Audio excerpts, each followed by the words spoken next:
big up, and welcome to the Liberal 12th Man Show. And Liberal 12th Man, big up, Philly Liverpool FC in the house. Big up.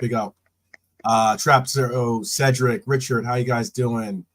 Everyone, it's Friday. It's TGIF, and looks like it. Yeah, it looks like it. We do have some bad news, at least some little bit of bad news. But I mean, other than the slight disappointment to hear, about a player on our team here picking up a little bit of a knock.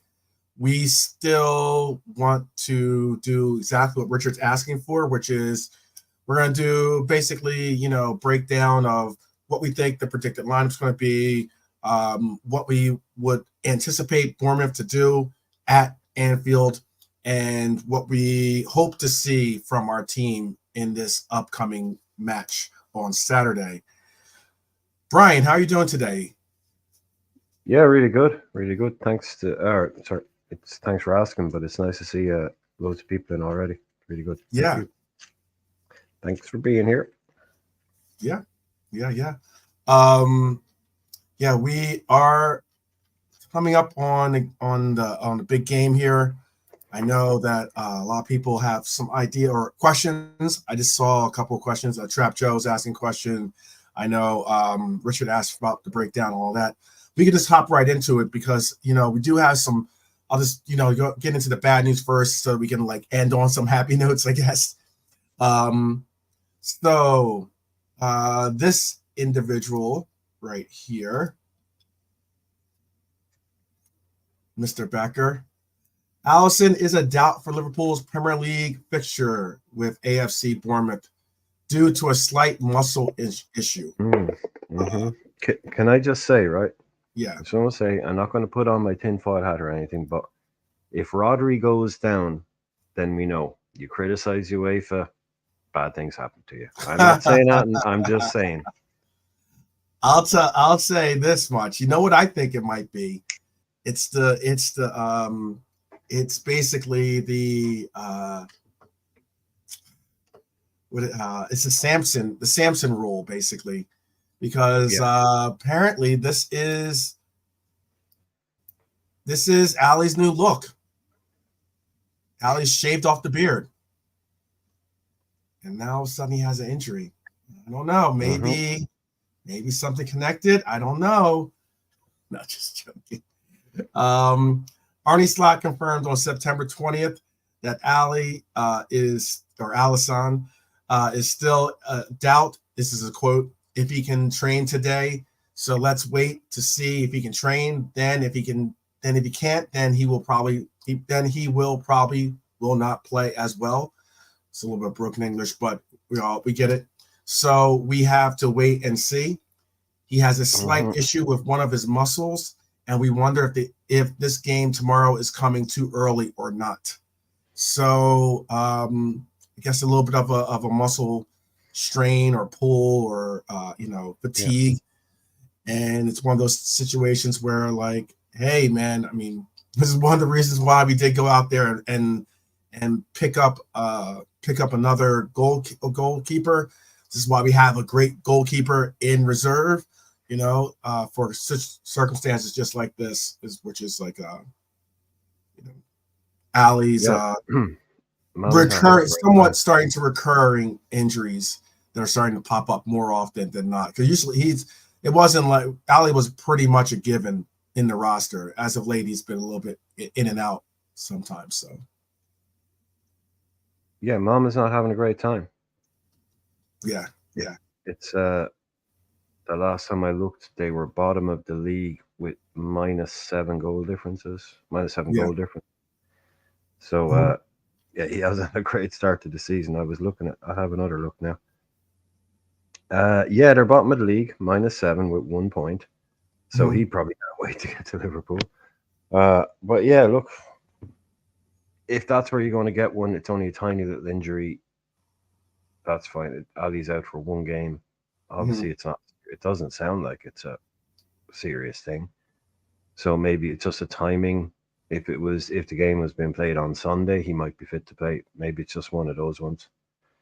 So Bournemouth at home. Yeah, if you've got to lose a player like Ali, no disrespect to Bournemouth, but I take it. You know, if it was that or City away, I know extreme example, but if he's got to miss out on one game, yeah, you can a home game against a team like Bournemouth. I'll take that.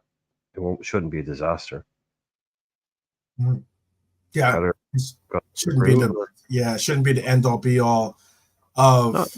of the game. However, Ali, let's all due respect, Ali is a very big part of the team, and he does make some incredible saves and sometimes some very, very important saves for us. But Kelleher is capable of doing the same too. So, I'm not chest falling. You have him. So you have him. Yeah. So I have these guys. Falling that Kelleher will be there. Hopefully, Kelleher will step up and be prepared and be ready for this opportunity to show and prove and be the guy, be a good team player, basically, by subbing in for Ali, if that's the case. Big up to Bonkers, MK Toe, KJ, Red for Life. Big up to you guys. I see you guys. But yeah, this is the new look of Ali. Clean shaven. He looks so different. I don't to be any. He does look really different. Holy crap! I don't think there'll be any attitude problems at all with Kelleher. I don't think he's not the kind of guy that's going to affect what's going on behind the scenes. Allow him to let the team down in any way at all. I have no problem with him coming in. But like I say, it's not the worst game to have to miss out one for Ali. No, I agree with that.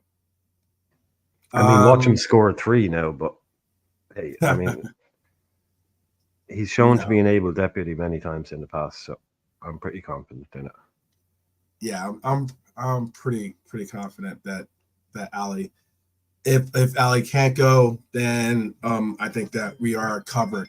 We are covered in that Kelleher is capable of doing the job. The other name, obviously, Harvey Elliott is in the lineup as well, but we already knew that.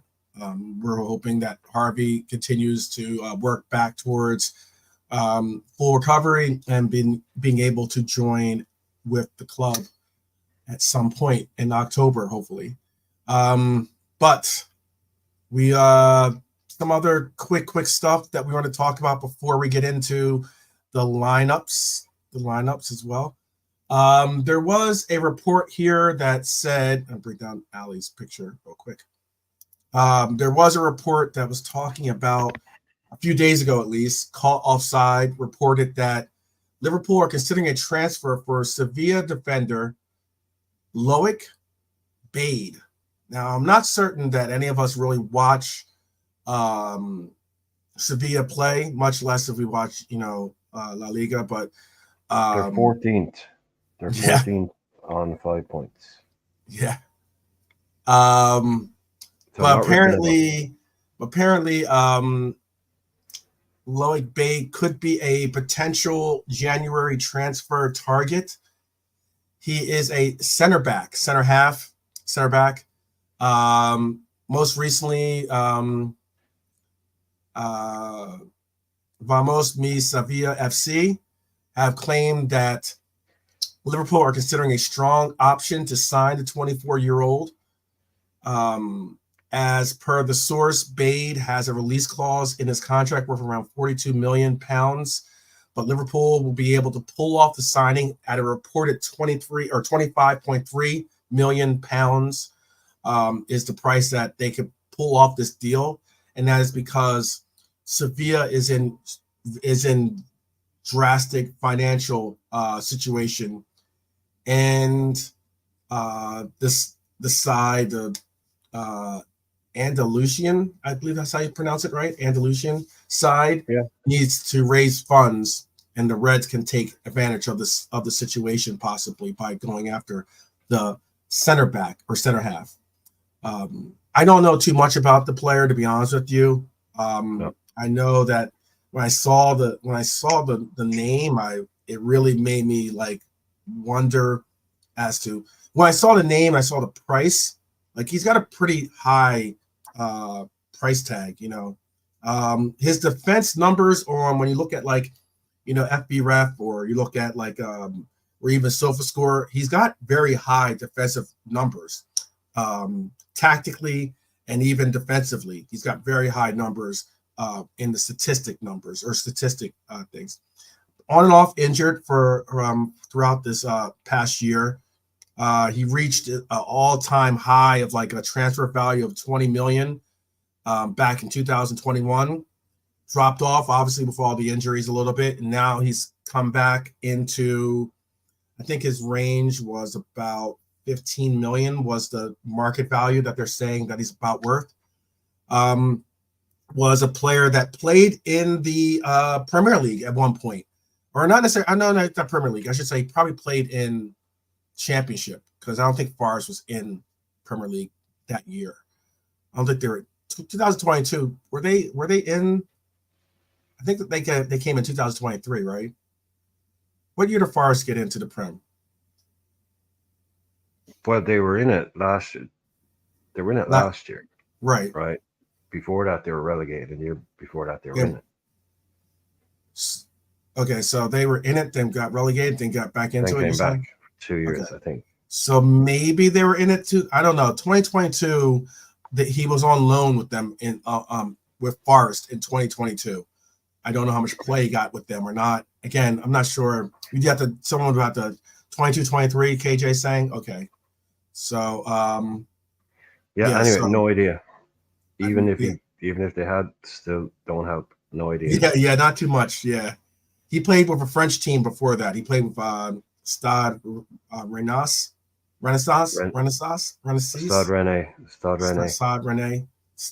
Yeah, like it sounds like one of those, like, talking about opportunistic type players. Like if he's available for half of his release clause and he's a good player, it makes sense in that kind of profile. That's the type of player we're looking at. Mm-hmm. But yeah, honestly, he was on loan with Forest, KJ, anything. too, by the way. Go ahead, I couldn't tell you anything. Tonight is the first time I've heard of. You're hearing of this name. So. Yeah. So, maybe keep an eye on the radar for this player. I don't know necessarily. Apparently his ground duels and positioning are his strengths. So, he's a French player, 24 years old, 6'3". It's pretty tall. I mean, it's a tall guy, 6'3", French player. So we'll see. We'll see if that's a name that actually rears its head again as well. I'm not certain though, but I figure I'd bring out that news since I did hear that, and it kind of stoked my interest, considering that it's, a center half option. There is some news also I wanted to state on City. What's really going to be good to hear about City is that not only will they possibly be relegated and or banned or relegated from the Prem, but apparently they're in danger of not only being thrown out of the Prem, but also being subjugated to not being able to play in League Cup and in the FA Cup either. So that's something that is pretty interesting. Like, as in they could be at risk of being expelled from both the FA Cup and Carabao Cup, and there is no certainty that they would be able to continue to play in the Champions League or at the Club World Cup either, if they are found guilty of these breaches. So it is pretty much a severe, like, game over type thing, for City, they don't get through a lot of these charges. Go ahead. Yeah, like what that says to me, or what I mean, to be maybe to just explain to maybe some people that don't know, what you're talking about there is 3 different organizations. So they're basically saying if they get banned, they're going to get banned from everything. So they're going to get banned from the Premier League. That's a Premier League organization. Right. They're going to get banned from playing in the League Cup. That's the EFL. That's a separate organization. And then they're going to get banned from playing in the FA Cup. That's the FA. That's another separate organization. Right. So what they're coming out and saying basically is, like, you're not just going to be banned in the city, you're going to be banned in the county and the state and in the country. Like you're banned from everywhere. Like you can't, like it's everyone is coming at you now. It's not just like this is a Premier League case you're gonna lose. The It's PGB, when you lose this, the PGB. everyone's the EFL is gonna come after you. So they'll ban you from their competitions, which is the League Cup. Then the FA, they'll ban you from their competitions, which is the FA. And then the Premier League so you'll be getting banned by everybody that can ban you from everything. And then the UEFA thing, well, obviously that would be a moot point, because if they're in the championship, they technically won't be able to get into the Champions League anyway. Right. But they could also turn around and say, even if they could technically, they still could get in the Champions League. Well, no, if they came back. If they were to win the Champions League this year, get relegated for next year, then. Oh, well, sorry. Yeah. No, on that one. Yeah. Will this be done in time for that? Yes, that I don't know. I mean, I'm sure there'll be appeals and the likes. Yeah, you're right. But no, that would make sense actually. But they will just ban them probably anyway, and then you would have a FIFA ban, which would prevent them from playing in the FIFA Club World Cup competition. Right. So that's what you would be open for. This is what the article goes on to say. It says Clause 31 of the FA Cup rules states where a club has been admitted to participate in a competition but is then removed from the league in which it competes, or its league fixtures are suspended, the PGB, which is the Professional Game Board, may remove the club from the competition. The PGB is made up of representatives of the Premier League and English Football League. Champions League rules appear to be more complicated, however. Teams require a UEFA club license to play in European competitions. UEFA, the FA, and the Premier League have roles in administration of such licenses and so forth. So far, it has been uncertain whether expulsion from a domestic league could be grounds for withdrawal, but most likely it would be the case. So, JK's joined us on a fun topic as always. Oh, good, bro. How you guys too?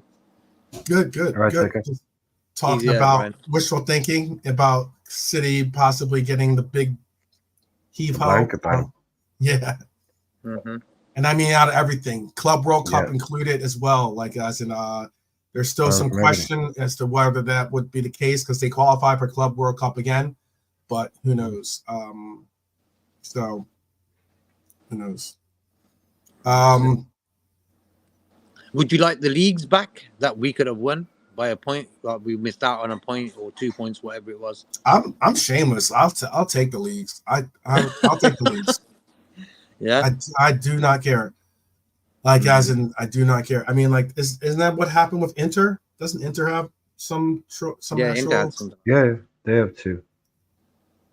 Yeah, they didn't say, "Hey, no, we don't want them." You know, they took them. So I mean, I would take them too. I mean, like, it's rightfully so. I don't know what the mechanism is. I don't know what the mechanism is. Like, say, for example, like, not to be pedantic about it, but in that legal thing that happened with Juve, so say like they got their title stripped, like it can't just be a kind of like someone just goes, and here you go. There must be like a legal framework in place that says when a team gets a title stripped from it, then it automatically goes to those rules would have had to been in place for that to happen, or else they'd had to write it. So I don't know if that's set up like that in the Premier League. Like, or would they have to make up that rule kind of thing? Like, have they put a framework in place, for in the event that a club has a title stripped from it for whatever reason, also, by Rule 2022, that will go directly to the second place team. Like, I would assume there is, but so then you will get it. It's kind of, it'll be awarded to you. I don't think it will come down to kind of vibes. So yeah, I think we get them. Basically, I think what I'm saying is I think we will be given them, whether we would take them or not. I think if they do get it, I think it will be the team in second place. Right. that Yeah. will be given them. It's not like you kind of let her go. And so, do you want those titles, or should Yeah. we win? Yeah. There'll be Yeah. We've got a 2 mechanism. Premier League trophies here in holding Yeah. for you. Do you Yeah, want to it's come like pick if them you up? don't want them, Arsenal might take them. What do you Yeah, want? I they're in think lost there and will found, be, and yeah, maybe there'll be, like, you know what I mean. There'll be a mechanism in place that says this is what happens in the event that, well, and those are then it's kind of situations, up to the MK talk fans. too. Yeah. No, I was just going to answer a Like couple questions that fans. are being asked in the chat here. I see the chats and getting involved in our conversation, which is cool. It's what we like to see. Yeah, the fake title strip. KJ's asking at this point, or saying at this point, he doesn't care about the leagues, to be honest, because because then Arsenal will have 2 as well. Now, I don't think the one unique thing about this is what they're being charged for isn't the years that Arsenal came in second place. The last couple of years aren't the years that are in question. So they would most likely still be able to hold on to those titles unless, someone tries to say, well, because of you got ill-gotten gains, produce this team, and then maybe a lawyer, like some type of lawyer angle from it. But the years that are in question are actually like, I can't think of the top of the years on top of my head, but I know it's not. I think it's around not, 2021. I think it goes up to around 2021. I think. Yeah. I think it only goes up to it goes up to like somewhere right around like the year after we came in second place or something like that. So Arsenal would not qualify. Who would qualify though would be, unfortunately, Manchester United. Man United. Yep. Man U would get 2 titles. Oh, fuck that. No. Bin that. No. Nobody gets leagues. No. Yeah. No. Because if we only get 2, and they get 2, we get 2. That's the only reason I want it. The only reason I would take it is to just put it on the board. I'm not celebrating them. Just put them on the board, and that gives us more than them. But if that works out where we work out, fucking nah, man. I don't care anymore. United will hold that. They'll act like like they actually won them. Yeah. Look, KJ's KJ just pulled hard on the handbrake right there. He turned right back around.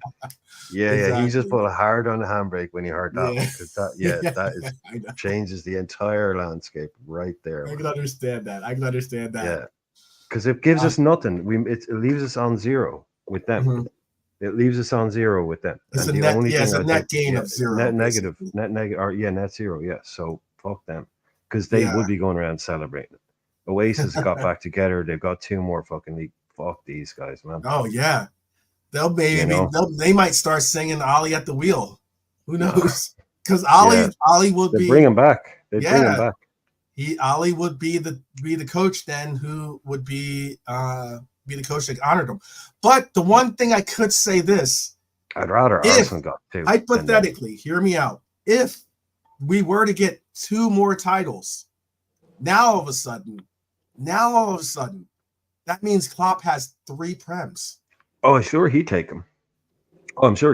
Yeah. But me as a fan, I'm looking at it purely through that versus United thing. Yeah, that's all that matters to me, is us versus them in trophies. Yeah, give it to the boys. Definitely give them the medals. 100%. Right. Yeah, that's cool. Like, they give them the medals. Give Klopp his medals. I'm sure everyone's different. You probably go into the dressing room and you'd probably get a 50-50 answer. Yeah, I take it. And some other guys go, nah, it wouldn't feel right. So it wouldn't be the same, because we're all people. Right. We'd all have a different view on it, which would be an interesting one as well. That's what I'd love to see, is get the 11 or get to say 16 together that won those trophies and say, quick, one word answer. Yeah. Do you want the titles? Yes or no? Do you want to? And just to see how it will go, like in a room with no cameras on them, so they make up fake answers, but see how they really feel about it. But Klopp is going to take those medals, pin them up on his wall. Why not? Like, he knows he earned them, he deserved them. So, that would be funny too if everyone that got a trophy had a bus, had basically like a bus parade at the same day or something. Get the band back together, run a trip. Yeah, but do it in Manchester. Do it Yeah, in Manchester. Get the old band back together and do it right through the middle of Manchester. yeah. And maybe do it like I don't know. I don't think you have clearinghouse, or I think it's like clearinghouse or something. It's like a publisher's clearinghouse, something like that. They come with the big checks. They say, "Oh, you won," type thing. Maybe they could have like a van pull up. Someone pops out. It's like you won a trophy. Postcode lottery. Yeah. Yeah, exactly. Just like roll up on a van and just be like, "You won. Here's your You trophy." won. Oh wait, Yeah. you won twice. Here's another one, and then just Here's take another off. one. That'd be funny. We got other places to go. Yeah, You know what I mean? that'd be great. Oh man. The other thing is, all right. So again, we're going good and bad. There was some news about Endo that I saw that made me, really, really appreciate Endo more. I know Endo's been getting a lot of slack about whether he has a place in this team, what his role is going to be, and the likes. I know there was a quote here I think this is an Echo. It's basically saying that they think we've seen in preseason and Slot's lack of usage of him, and the fact that ultimately Liverpool decided to recruit a number 6 as well, that he doesn't appear to be part of Liverpool's long-term plans.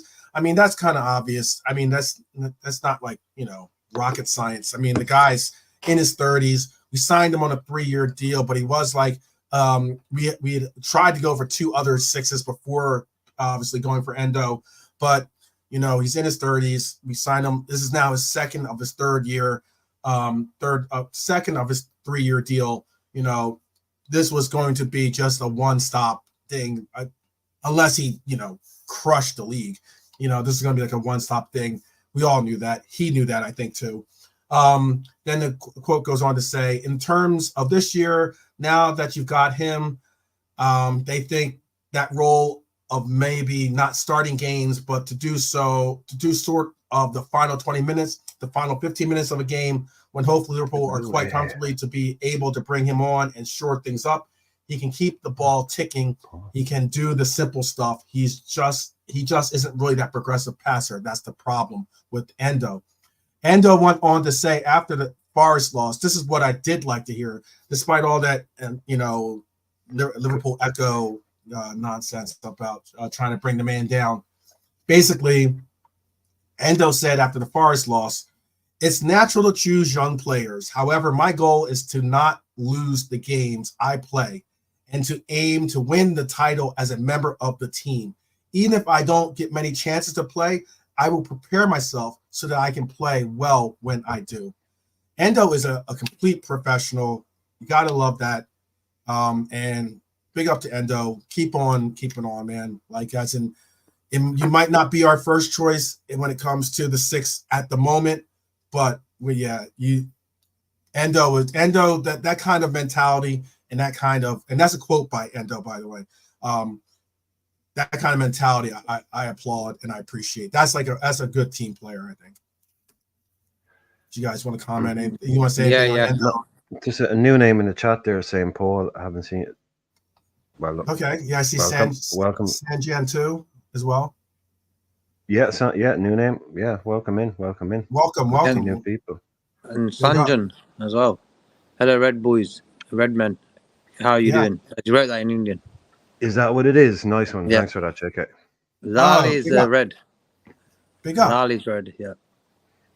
Nice. Big up. So welcome, man. Welcome for sure, and welcome in many returns for sure. Yeah, for me, Endo, top professional. St. Paul, big up St. Paul. I think I've seen St. Paul once before, but big up St. Paul. Sorry. Okay. Big up. Where's Ref for Life saying? I know KJ that Endo's his guy too. Ref for Life likes Endo. I know Endo has a role to play for sure this season. He's been watching Liverpool he's watching a Liverpool fan in Japan, and him and his wife translate Endo's book and his interviews and vlogs. He has a warrior mentality. Yeah, definitely. We're looking to possibly do something with Liverpool fan in Japan. I've been talking to him to try to do something, so we're gonna figure something out as well. Because I wasn't subscriber to his Liverpool fan in Japan. I was a subscriber to his original, or he has another YouTube page too that he does like anime and other stuff on there too. But he also talks about Liverpool as well on there, and that's when I originally linked up with him. Yeah, he's good. Right. He's very good. Very and he's good. He's very good. He's entertaining, very good. He has a lot of I like the fact that he mixes in a lot of like the culture, his own culture into it as well. So it's pretty cool. Pretty cool. And he's not afraid to speak his mind. He makes strong points, but he doesn't do it in a kind of OTT way, but he does make the kind of points that other people, if they make them, they would have to make a big drama out of it. He's very good at making that. He doesn't hold back at all. It makes him really. But he's also like he's really, really knowledgeable. Really, like he obviously a football obsessive. Yeah. But that's cool. He's translating he's translating the book. That's cool. That's cool. It's like a. I know he's got his wife that translates a read along or something like that. Yeah. Wife or girlfriend. I think it's his wife. Yes. And St. Paul is saying he has like all these little manga. It's funny. He uses like manga, like the manga dolls, like the little manga character dolls, and he'll make them represent players on there. And it's pretty funny. At least he used to back when he was doing it for the original channel that I used to follow. And then because this is like right around the time when Endo signed. He was like one of the few people in Japan that like was not only a Liverpool fan, but was like, creating content as well. So it was pretty cool. I just realized I was thinking about someone else when I said all that, by the way. I was thinking about a different YouTuber. Sorry. Everything No worries. Yeah, I was talking about that guy Mikkel. You know that guy Mikkel? He's an Asian American guy. He's really. I probably really do, good. but I don't off the top of my head. Yeah. That's the guy I was thinking of. Sorry, that's the guy I was thinking of. No worries. It's MAQ. Well, that guy. Yeah, American guy does a lot of US MNT stuff. I think this was I think that's his name. I think that is his channel, other channel. He actually does. He's done stuff with a bunch of different creators. I've seen a bunch of different creators. Like I've seen him on Redman TV. He's really taken it by. But I also know who he is. Yeah, I know that guy as well, but now I just read the guy that's super opinionated, and that's Mikkel. But he's very funny. That might be the Yeah, but he's you should try hit him up, man. He's kind of big, but he's not too big. He's not that big yet. But he makes great videos, and let's do it. Have a lot to talk about USMNT kind of stuff as well. Big up Realism Jared in the house. Big up Bernie, by the way, to stepping into the Crizzo. Appreciate you guys and ladies. Let's just get right into this. This is the fun part of the day or night, whichever I am reaching you at whatever time of day I'm reaching you at. Let's get right into this predicted lineup. Like I said, there's going to be some switch ups. I don't have it. He was probable for being out of the lineup. By the way, Ali was, but there's not. Yeah. So what way are we going to lean on that? Are we going to call him in or out? I'm leaning towards he's going to be out. So I'm going to bring up cool. This is my predicted lineup. I'm sure I'm going to allow for the Irishman and I'm going to allow for JK to give their alterations of what they think would be their predicted lineup. Please, if in the chat, if you guys have something different or want to include your ideas, please do include them as well. Just working on the assumption that Keller making your lineups work on the assumption that Ali is out. He might not be, but just so we're all making lineups, we'll work on the assumption that Ali isn't playing. So it would be a Keller. So this is my lineup. I know Slot confirmed in his pre-match presser that Ali is an injury doubt, so that's why I have Kelleher starting as our keeper. I believe we'll see Trent at right back. I think we'll see the same back four. I think the obvious difference is that Simicast is going to be shuffled back out, and Robbo would be put in his place. this isn't a knock against Simicast. Simicast had a decent game in the Champions League, but let's be honest, Robbo is it's Robbo's job to lose at left back, and I think he's holding it down at the moment. In the midfield, I went with the same midfield that we've seen before, which is Gravenberch. So Grava, Maka, and I went with Dom as our number 10. I think there's not much really that we would expect other than maybe if again, if they were trying to get some type of rotation. I don't think they will, though. I also have, here's where I do have a difference in some of the predictions I've seen before, or seen online at least, and that is I have Mo Salah on the right. I have Darwin starting in this game. Darwin needs to get a start, in my opinion. I went back and forth with Pops on Beijing Reds. Shout out to Beijing Reds TV. And I went back and forth with Pops because we were talking about, I was speaking on the fact that I personally think that Darwin deserves a shot. And also just the sheer fact that Diego hasn't really been playing well in the last couple of games. And it's not like it's such a night and day difference in abilities and personnel wise between Diego and Darwin that you got to say, oh, well, Diego has to start. Darwin is just as capable of being a starter, in my opinion. So I'm thinking, like, why not give Darwin a couple of weeks to try to fit into being that striker for us? Because I don't think that Diego's had a good game since the first game. Ipswich, he had a good game.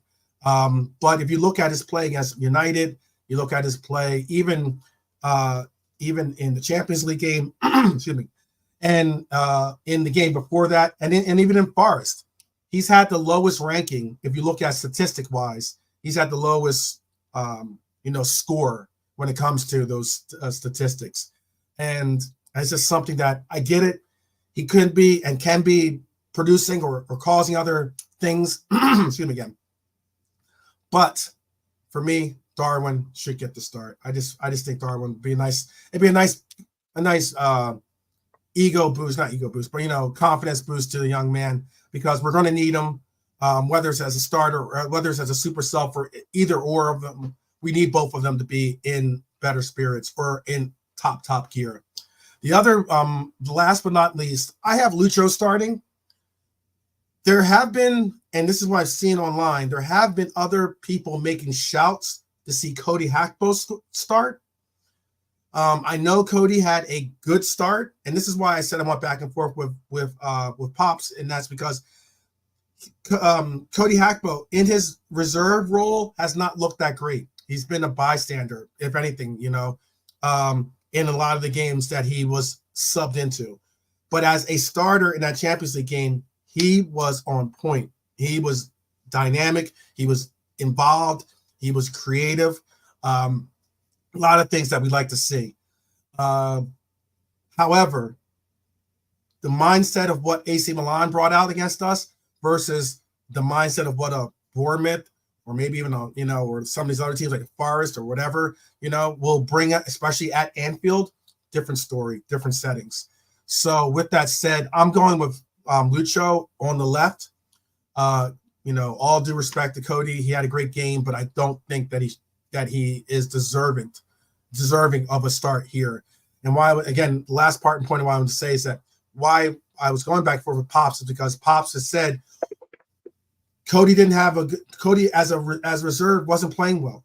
He got his start and he all of a sudden played well.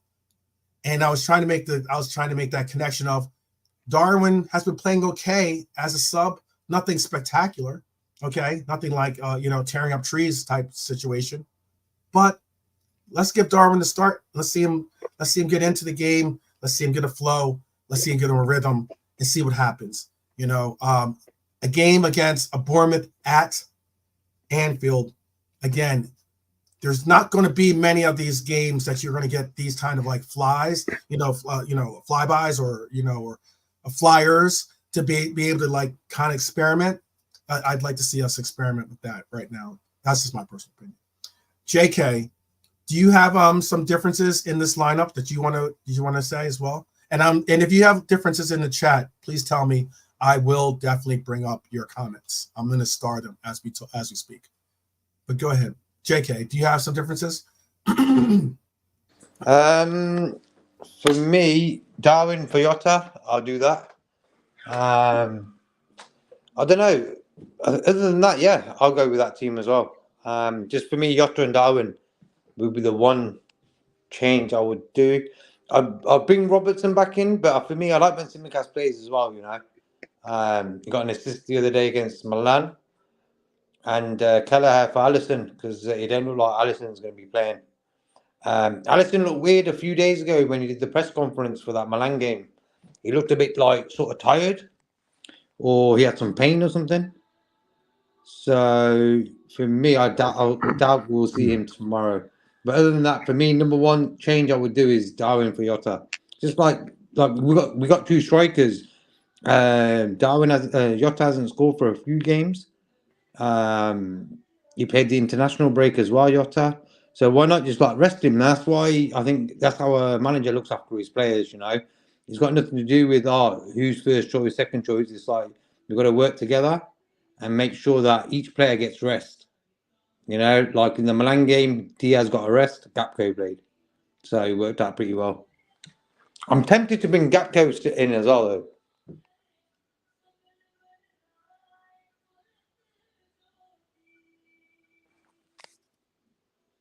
Sorry about that. Oh, we just lost JK. JK will be back. I was trying to star some of the comments here. Before I get to the Irishmen's, let me just bring in some of these comments while we wait for JK to come back. KJ says Slot won't rotate heavy until the West Ham game. Says Diego needs a rest, though. And to be honest, Mac needs a rest, too. But he can't see him not starting. I don't see Maka not starting. You're right about that. Okay, JK is back. Let me get through these last couple of comments, and then we'll bring in the Irishman's perspective. Red for Life says Kelleher in for Ali, Robbo and Lucho back in. Everyone else will be the same. That's his prediction. Based on Slot's presser, seems like Diego is more up to speed with the plan than Darwin right now. Yep. I understand that too. Everyone's saying that basically in the chat. Is this our classic main lineup now, except for Ali? Pretty much, Trap Joe. I think this pretty much is the given of what the starting lineup will be. And he also says Darwin needs minutes. I agree with that. Red for Life says he wants Darwin to start, but not sure what Slot is thinking. It seems to be a very, very common theme. Robert, I have your question. I'm going to go through just the lineups, and then I will bring up your question after the Irishman tells his take on the lineup. Bernie says, I may be wrong, but I think Slot wants to win. So apart from Diego and Ali with a knock, I think he will stick to his usual players, get some goals, then rotate. Cedric says he agrees with me, but listening to Slot in the press conference, he doesn't know. And then finally here, Bacher says he has Cody in the 10 or as a forward. That's interesting. That's interesting. And then Bournemouth won't park the bus or play with a low block. KJ goes on to say Darwin can stretch them. That's why I would like to see them play. That's another reason why I would like to see him play. What is your thoughts? What are your thoughts, Irishman? And then Robert, I'll bring up your question and continue to put in your comments as well, people. It's the same. What the answer was a Trap Joe.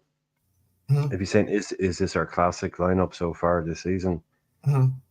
Well, it is, but you take Nunez out and you put Jota in. Jota started every game, and that's the 11.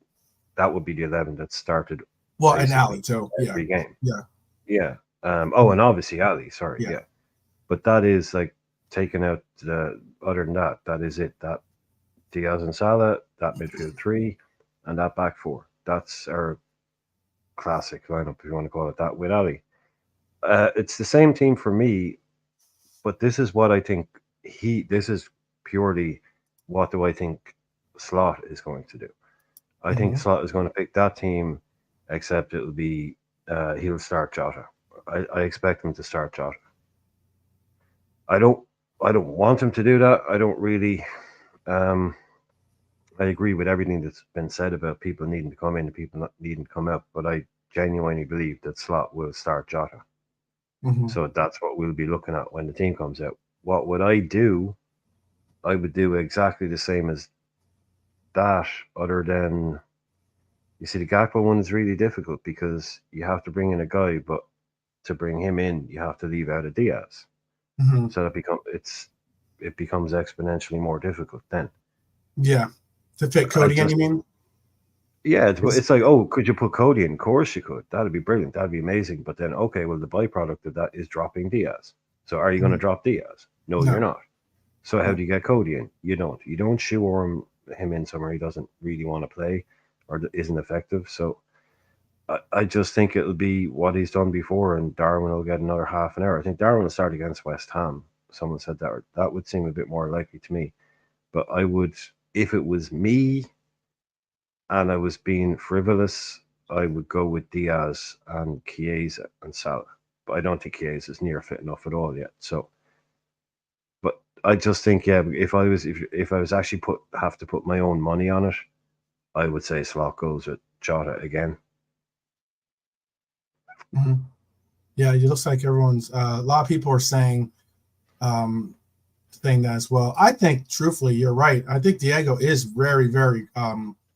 Darwin's good off the bench too, but I mean, I've seen more out of Diego is deadly off the bench as well. I mean, we've seen some great goals. He was off the bench. He was for a long time. Yeah, when we had that three of Mo and Bobby and Salah, he wasn't getting in front of either of them. Yeah, he was always really effective off the bench. Yeah, he is. There are some players out there that when they play 90, there's something about them. They just aren't as effective at the highest level when you start them. So it's not like I said it last night. I want Jota out to get a rest or to get his form back. It's not that I think he should play. It's just, if you're asking me what Arne Slot is going to do, I reckon that's what he's going to do. He's going to start him again. It's just, I can't work. All the evidence is telling me that's what he's going to do. So I find it kind of hard to argue against it. And I'd definitely be on for the idea that Darwin might get his first start against West Ham. That would seem probably a bit more scheduled. I just don't want to. I get what you're saying. I just don't. No, I know. It's not what I'm saying. Honestly, it's not what I'm saying. It's just generally, this is me trying to guess what the manager is going to do.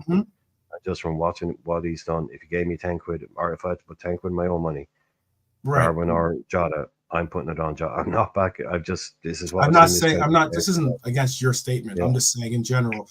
I'm just saying, and I know people will be like, "Oh, well, you're part of the Darwin or the Nunez army or whatever it's called." You know, like, what army am I not a part of when it comes to a lot of these Reds?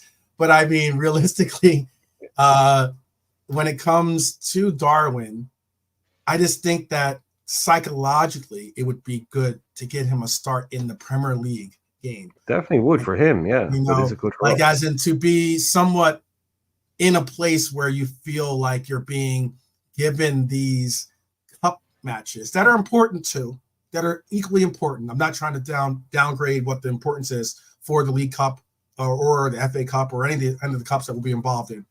But to become a cup player, when I think of that, I think of Taki or who had a good game yesterday. But I think of Taki, or I think of Origi, or Shaq.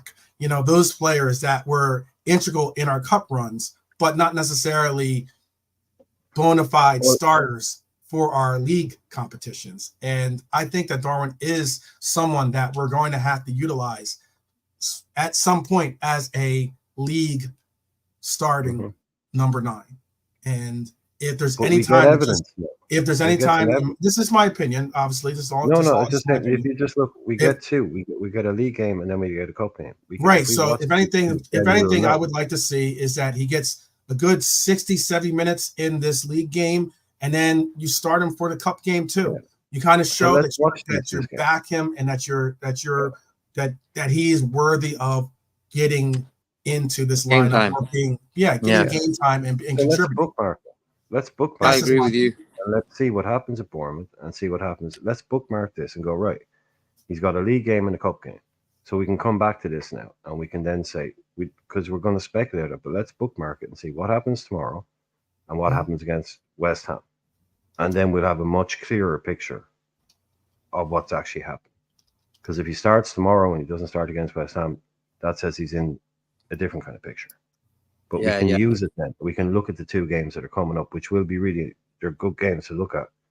Jota needs a rest. Does he get a start? We've got a cup game. Does he get rested for that? It's all up in the air right now. And it is going to, like, you're right. I mean, if he gets dropped again for the weekend and then gets brought in for West Ham, that's going to say to him, you're in the cup, you're starting in the cups, you're not starting in the league. So it's kind of make or break, a lot kind of crossroads type moment for him. Right. I just also think that it is like one of the things. I get that there are those out there that have just been saying how, Diego's obviously gotten whatever it is that is the game plan or the, game plan that Slot is looking for. I understand that completely. I understand the fact that despite him not getting the touches or even the opportunities or even the goals, I mean, there's been some opportunity. He's had some opportunities, and he hasn't been as clinical as we normally see Diego. And it's one of those cases where it's like, okay, well, like, I just don't know if it's maybe a translation problem or something like that, or maybe, they're just like maybe Thiago's back at Anfield because we need a better interpreter, and that he's going to be let it play out a bit more. Uh-huh. I think we need to let it play out a bit. Yeah, because it's also really relatively new. We can let it play out a bit more because, like I said, there are guys that haven't. Like, this is a thing for Darwin. Yeah, does he come in? Does he play that game? Like you said, that's saying to a guy, "Oh well, you're not this, you're that." So we're coming to critical points because someone's going to get injured, and then someone else will have to come in. Well, injuries can hit you at any place, at any point, and you have to be prepared for that. Absolutely. Yeah. And it's one of those cases where, like, you want to have someone that is in the right state of mind. I know that we've seen there was reports or that Darwin. I don't think I follow Darwin on Instagram. I follow him on X, but I don't follow him on Instagram. I don't think. But there's reports that he's shut down his made his Instagram private once again. I don't know what that's for, that's a symbol of, or maybe he's going through another case of people being very critical and very ugly or nasty with some of their comments towards him and his family. So he's maybe shut that down. But yeah. But he looked happy in training today, Darwin. Yeah, he did. He always does look happy. That's one thing about him. He never looks mopey. That's what I like about the lad. That's one thing I really like about him. Yeah, he's probably going to be inside pissed off that he ain't getting game time, but he ain't going to show that to the cameras. And I think that's very strong character. Like, Mm-hmm. Darwin's never really looked moody and stuff. Yeah, really. Look at the other day. The AC Milan game, him and Robertson were both on the bench, and when Canate scored, them two were giving high fives to each other. Yeah, they were hyped. They were hyped, man, and that's for me very important. Cheering. I mean, that's a good mentality to have. It's like I spoke on Endo's mentality of being a team player. Like, there are some players that, like, and we've seen these types of players. There's been some players, not necessarily on Liverpool, but just in general. You'll see a score and they might take a little shot at the bench, and you can see a player that might have gotten subbed out, or maybe a player that's not playing that could care less. This seems like we had it with Trent a while ago. We had it with Trent after the first game. Yeah, with him. Kwanzaa as well, and Kwanzaa on the Tuesday he was celebrating as well when Canate scored. Actually, when Canate scored, Kwanzaa was celebrating. So I think squad atmosphere, squad kind of happiness. It's important. It's important. Oh no, I'm saying I think it's high at the moment. I think it's very high. Yeah. Yeah. No, it's but it's always been like that at Liverpool. When you look at Liverpool over the years, they've Bad never apples ever, don't last long. yeah, they never really had like trouble like with the squad. The squad always seems to be happy, even the other managers like before Klopp. No, I We've agree. always had this good mentality at the club. I agree. No, Yeah. you know, it's funny because I did see. It's funny you mentioned that yesterday. I saw a clip of. It was a funny clip. It was like Cujo. They're in the weight room. Curtis like threw a ball at Robbo and then played it off as if he was like not involved. He was like, you know, pretending to like do his workout or whatever. And then like Robbo's looking around trying to figure out who threw the ball at him or whatever. And Robbo went up to Lucho. He's like, look at my eyes. I know. Like, were you the one? Were you the, you know? And then Lucho's like, it wasn't me. It wasn't me. And he's like, you know, he's like trying to like figure it out, trying to get Lucho to rat on whoever it did. And Lucho didn't do it. And then Cujo kind of like self-incriminated himself by like, you know, smiling. And then Robbo like points at him. And I'm like, it's kind of like, it's one of those things where you got to have players, whether it's Ibu, whether it's Robbo, where we've seen Curtis Jones be that guy, like those players that keep the atmosphere light, keep it like, keep it upbeat in the, you know, like as in, we all know you have a serious things to do. We all know that you have, you know, if you lose, the weight of the world comes down on top of you. So like, with that said, you have to keep some type of levity in the locker room. You have to have those players that create a positive atmosphere, you know, a positive upliftment type thing, you know, otherwise, you know, the stress and a lot of the things will push people to the edge. Fights will break out, divisions, you know, things that you don't want to That's see. the most important thing. That's the most important thing in the dressing room, is to stop cliques from happening. Yeah. Which means like you've got a group of 4 players that only talk to themselves and don't hang out with anybody else. Another group of 5 players, they all hang out with each other. They don't hang out with anybody else. And not like out of a 23, and you have all these cliques, little groups that form, and they don't interact.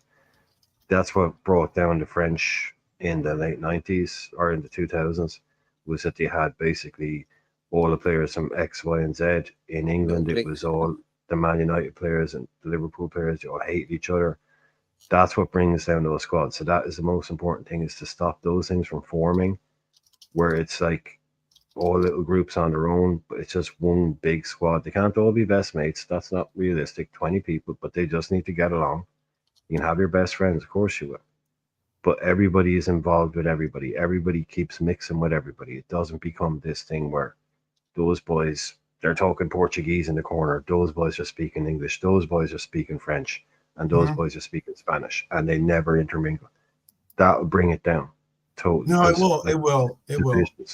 So you need, I don't think we have that at all. And like you said, it's the leaders that stop that from happening. The likes of Van Dijk and people like that bring it all together. Yeah, you have your own people. You like your own music, different things. But let's mix it. Let's keep mixing. Let's, you know, everybody stays together because we're all on the same page. Well, you know, I mean, look at it too. If you look at originally the leadership council, I'm sure it might have changed. There was no real announcement of what the leadership council was, but I'm assuming that it's probably pretty much the same structure. And you look at the structure of it. We have, you know, Mo Salah, who's Egyptian. We have Virgil, that's Dutch. We have, you know, Ali, that's Brazilian. We have Robbo, that's Scottish. We have Trent, that's Scouser, English. I know that some people don't like to hear, some don't want to hear him say English, but Scouser, you know. So it's one of those things where it's like, it's a diverse group, you know, of people that are just like bringing a collective, and then you bring in the other portions of how it all fits in together with, you know, Ibu and with Darwin and Lucho and Maka. Like, I've noticed that, for instance, even remember we were referencing the incident against City when Darwin got all riled up and looked like he was ready to fight Pep, right? Right next to him the entire time was Maka, you know, and I think Maka and Lucho both have a very, very, I mean, I understand they're South American, they speak the same language, but despite the fact they're not from the same country, you know, so it's not like it's like you know, despite them speaking Spanish, they still like, I mean, they have 3 countries that have very heated rivalries against each other, but yet on this team, they are brethren, you know, and that's a beautiful thing to see personally. That's just my perspective.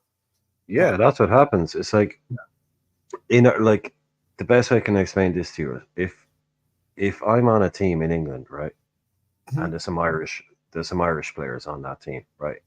We're all Irish. We're all together, right?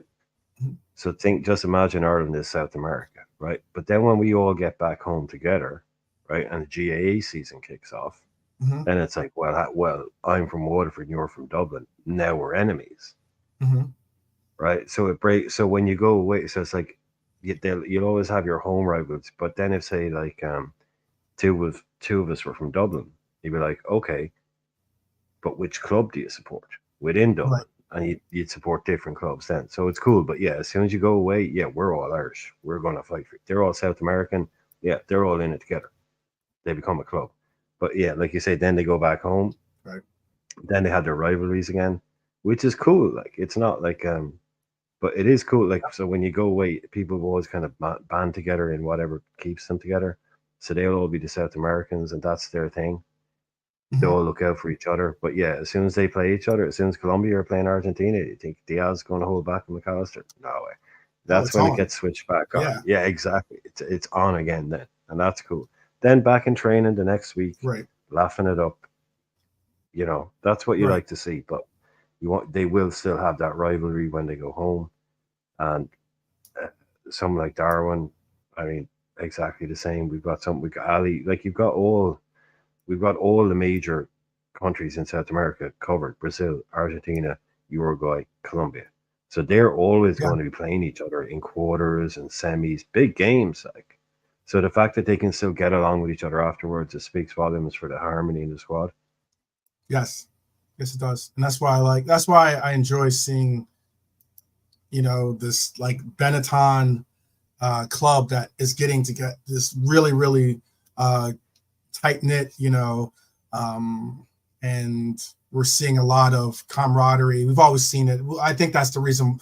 Again, you know, the comment that often gets pointed to in the comment that I always often do reference, and that is the comment of relationships. You know, like, it's important. Relationships are important. You know, we gather relationships here in our Reds community. We gather relationships, you know, on when we go to our supporter pub or boozer, you know, or whatever, when you go to the games or wherever you go and check out these games, or whether, especially with the team together as well, you're creating relationships. And I mean, like, for me, it's being able to, you know, witness these victories or these highs together makes it that much more memorable of a experience.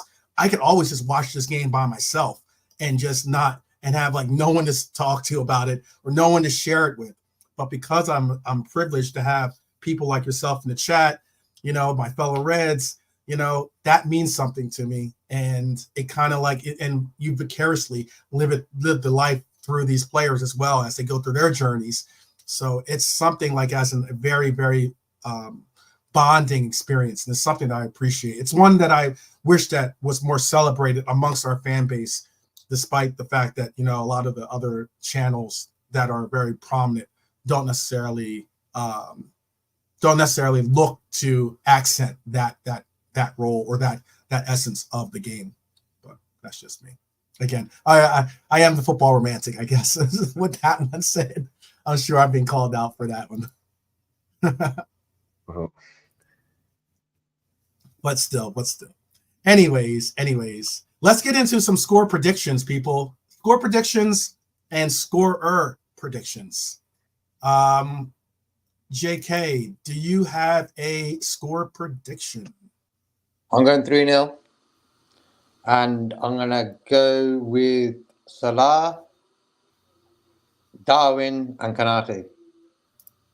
Okay. Okay. Yeah. Okay.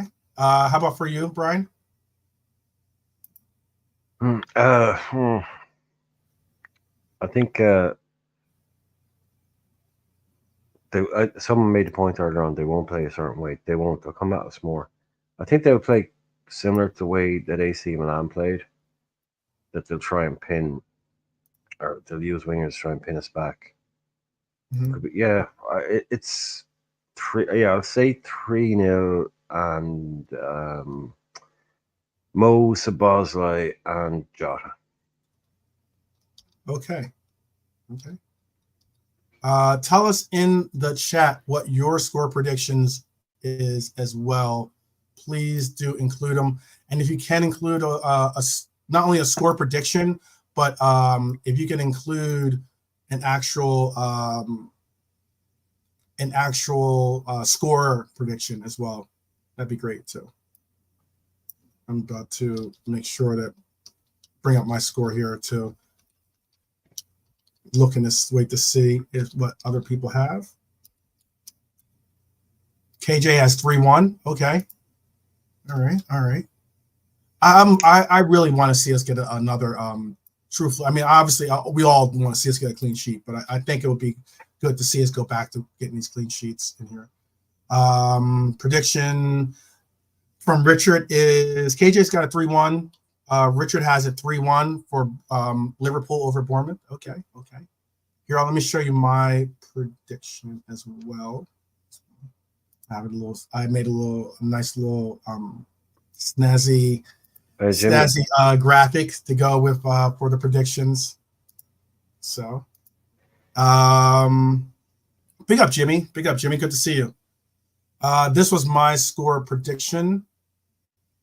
Yeah, I have 3-0, and I have Darwin. Obviously, that's like a little thought bubble, so he's thinking about scoring, hopefully. I hope they're all thinking about scoring, but these are the 3 that I think that hopefully their premonition comes right. I have Darwin scoring. I have Ibu, like JK, I have Ibu scoring as well. And I have all our scorers the same. All our scorers. Yeah. That's mad. And 3-0. Mad one. Yeah. Well, I didn't go with we all went 3-0, yeah. We all went 3-0. You know what's going to be mad if them 3 goals guys score and we win 3-0. Do you have Gakpo, JK? Do you have Gakpo starting? I'm tempted, you know, because the way he played in Milan, maybe give Diaz a little rest again. But you have him down for a goal. You have him down for a goal, regardless of whether he starts or not. I could see him scoring. I could see him scoring if he's playing. Yeah. You know. Okay, Bernie going conservative. I got you. Yeah, Gakpo, he's got the right attitude. Yeah, yeah. No, I was just reading some of the chat here. KJ's scorers were Diaz, Darwin, and Salah off a pen. Bernie has it. She says she's being a bit more cautious because no one has scored from outside the box more than Bournemouth. So she thinks they will park the bus and go counterattack and we will win 2-1. Okay. Got you. Cedric thinks it will be also, he says he's also being cautious as well. I guess maybe the result of Forest maybe have us a little bit more, being cautious with our score predictions. He says he's being a bit cautious as well. He has a 2-1. We will concede, he thinks. Okay. Yes, Trap Joe. Salah is still the main penalty taker. If it ends up going to a penalty, I think Mo will step up and be the choice to get it. Haven't had one yet.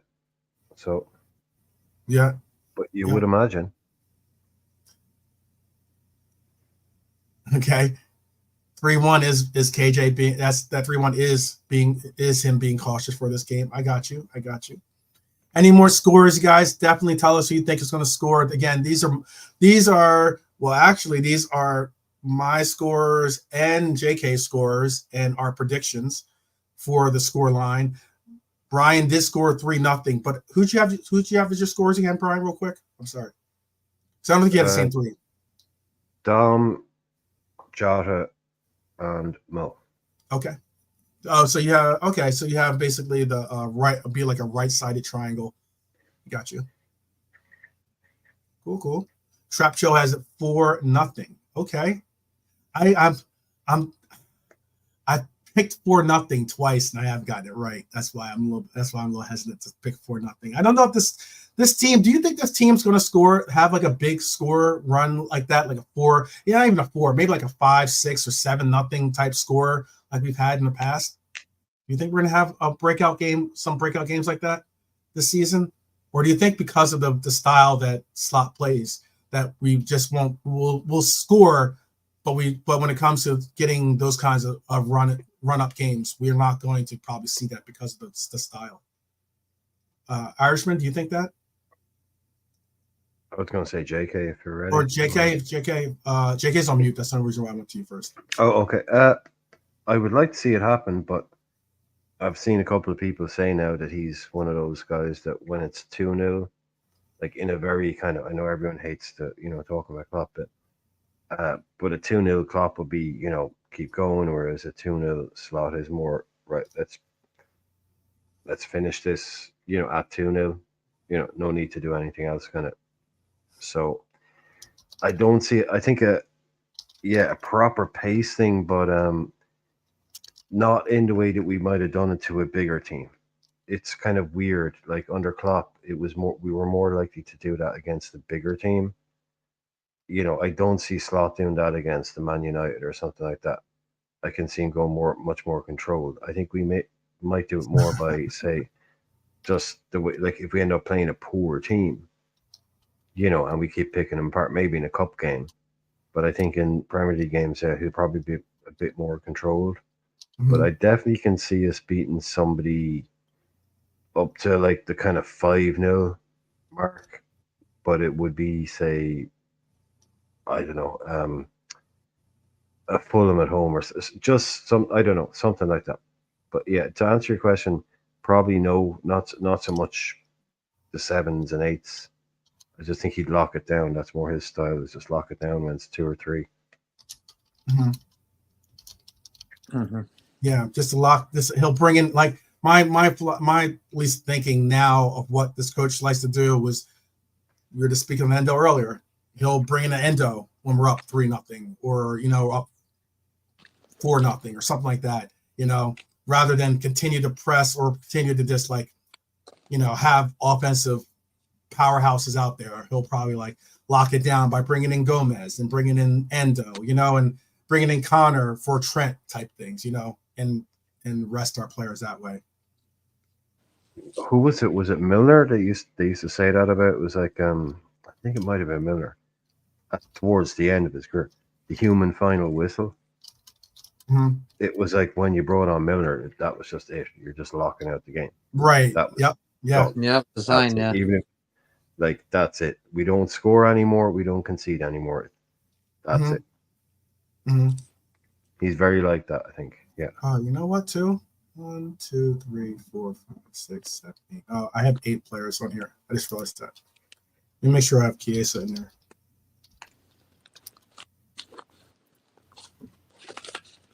Good shout. Chiesa.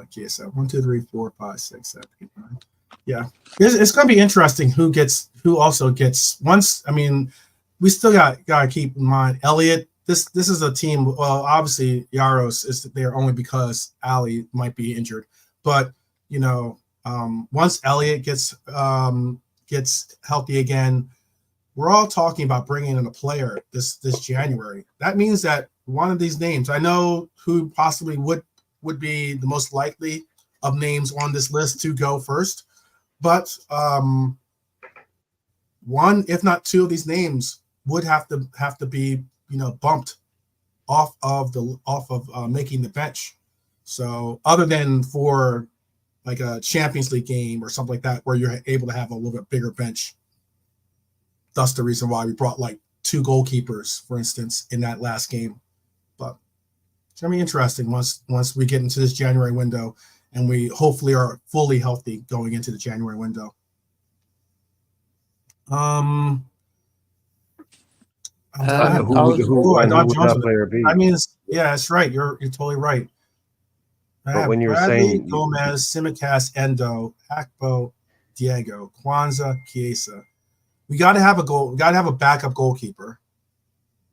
Yeah. So one of these players is not getting on the bench. But when you said it, you said there's the obvious player who's going to go. Who do you like? Who is it you're saying, in your opinion, is the obvious player that would go if we brought in someone? Who is? I mean, or did you say it? I didn't hear it. You were saying there's an obvious player. I think maybe it would be. I think people would probably say Endo would be the first name probably on the list, if not Gomez, one of the two. But who? I mean, sorry, did you have a name? I mean, or did you? That's the question. I don't really have a name. Oh, I like all these players. All these players can fill roles, and I mean, like. No, I'm just wondering because my thing was a bit, and you said there was an obvious guy that's going to go. I just thought I might have missed who you said it was. But yeah, for me, like, yeah, if we brought in a DM, yeah, Endo, or if we brought in well, I don't know, center half, yeah, if we brought in a center half, yeah, you could say Gomez, yeah. For instance, I think Gomez is going to get because I just thought about that. I just realized that I only had 8. Originally, I had 8 players on there, but now I just realized that even with 8, bumping it to 9, obviously, someone's going to have to sit, and because Jones is most likely going to be on the start, because it would be Bradley as a right back cover, Simicast as your left back cover, Jones as your Jones and Enzo as your midfield coverage. Then you have Diego and Chiesa as your front line coverage, and then I think Kwanzaa is your center back coverage. Mm-hmm. And I mean, like, that's why I appreciate Gomez though, because if Gomez was on this lineup, then you can be more like, you can then say, okay, well then you could drop Simicast and I don't know, you could drop Simicast and maybe a Kwanzaa or maybe someone that needs the rest or who, maybe a Bradley or whoever. You could drop a name on there that you most likely wouldn't expect to see dropped, but yeah, only 11 places. It's cutthroat. Yeah, it's tough. That's what I really mean, because Elliott's hurt now, obviously, but when Elliott's back, I believe Elliott is a definite bench, someone that's going to be on the squad, going to be in the bench, basically. If not starting, for whatever reason, he'll be on the bench. He's like a guaranteed bench player, I believe. At least guaranteed to at least have a bench position. But there's a lot of players. There's, I think he's that player. Obviously, Yaros, who would be normally Kelleher. Kelleher is a bench player normally for us. Diego, if not Darwin, it would be on our bench. Obviously, he likes Bradley, having that coverage for Bradley. It's a real good question. I don't know. What do you foresee, JK? Quickly about can we do a really better team? I think, yeah, we've got it in our team to, like, in Milan we've got 3 goals. We've got to have much more, So for me, I can see us really walloping a team. Squad wise, like for me, you got the Conor Bradley right back cover for Trent, Simicast for Robertson. Harvey Elliott was for me probably one of the first guys I'd probably bring on as a sub out of Endo, Curtis Jones, and them guys. And up top we've got Gapco and Darwin, who seem to be the subs, So, but for me, I would, and Chiesa as well. We even talked about him. So, just wish we need another 2 midfielders at least, Yeah. Big up, Lee's in the house. Big up, Lee. Hope things are going well with you, Lee. Definitely. Good to see you. Good to see you. Do you want to say? I see some of the opinions in there too. I know Nalante Joey G is Nalante's boy. I mean, he's all of our boys. Yeah. But I mean, I know Nalante does love Joey G. I appreciate Joey G immensely too. Like, it was rough sledding for Joey G for a little while when I would go into the forums and try to stick up for him. People were not trying to have it with Joey G, And trust me, it was not an easy battle. Much less was I, very, very high on high on Joey after the Real Madrid game or after keep the saying it. You have Yeah. to keep saying it. I have to keep saying it. Yeah. I've been saying it for years now. We won the league with Joey Gomez. You get these dickheads out there. Yes, I don't care who they are. Simple should fact. Hey, I Right. mean, there is a guy More that positive we won the Champions League with too that is going to be returning to full fitness pretty soon here, and he'll be a free agent. We're looking for a center back. There you go. Guys are Oh, quiet. Joel. I'm Yeah, assuming it's Joel. Yeah. All right.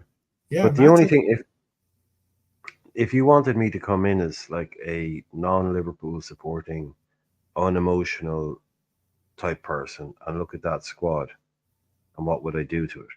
And again, this is me. Please don't.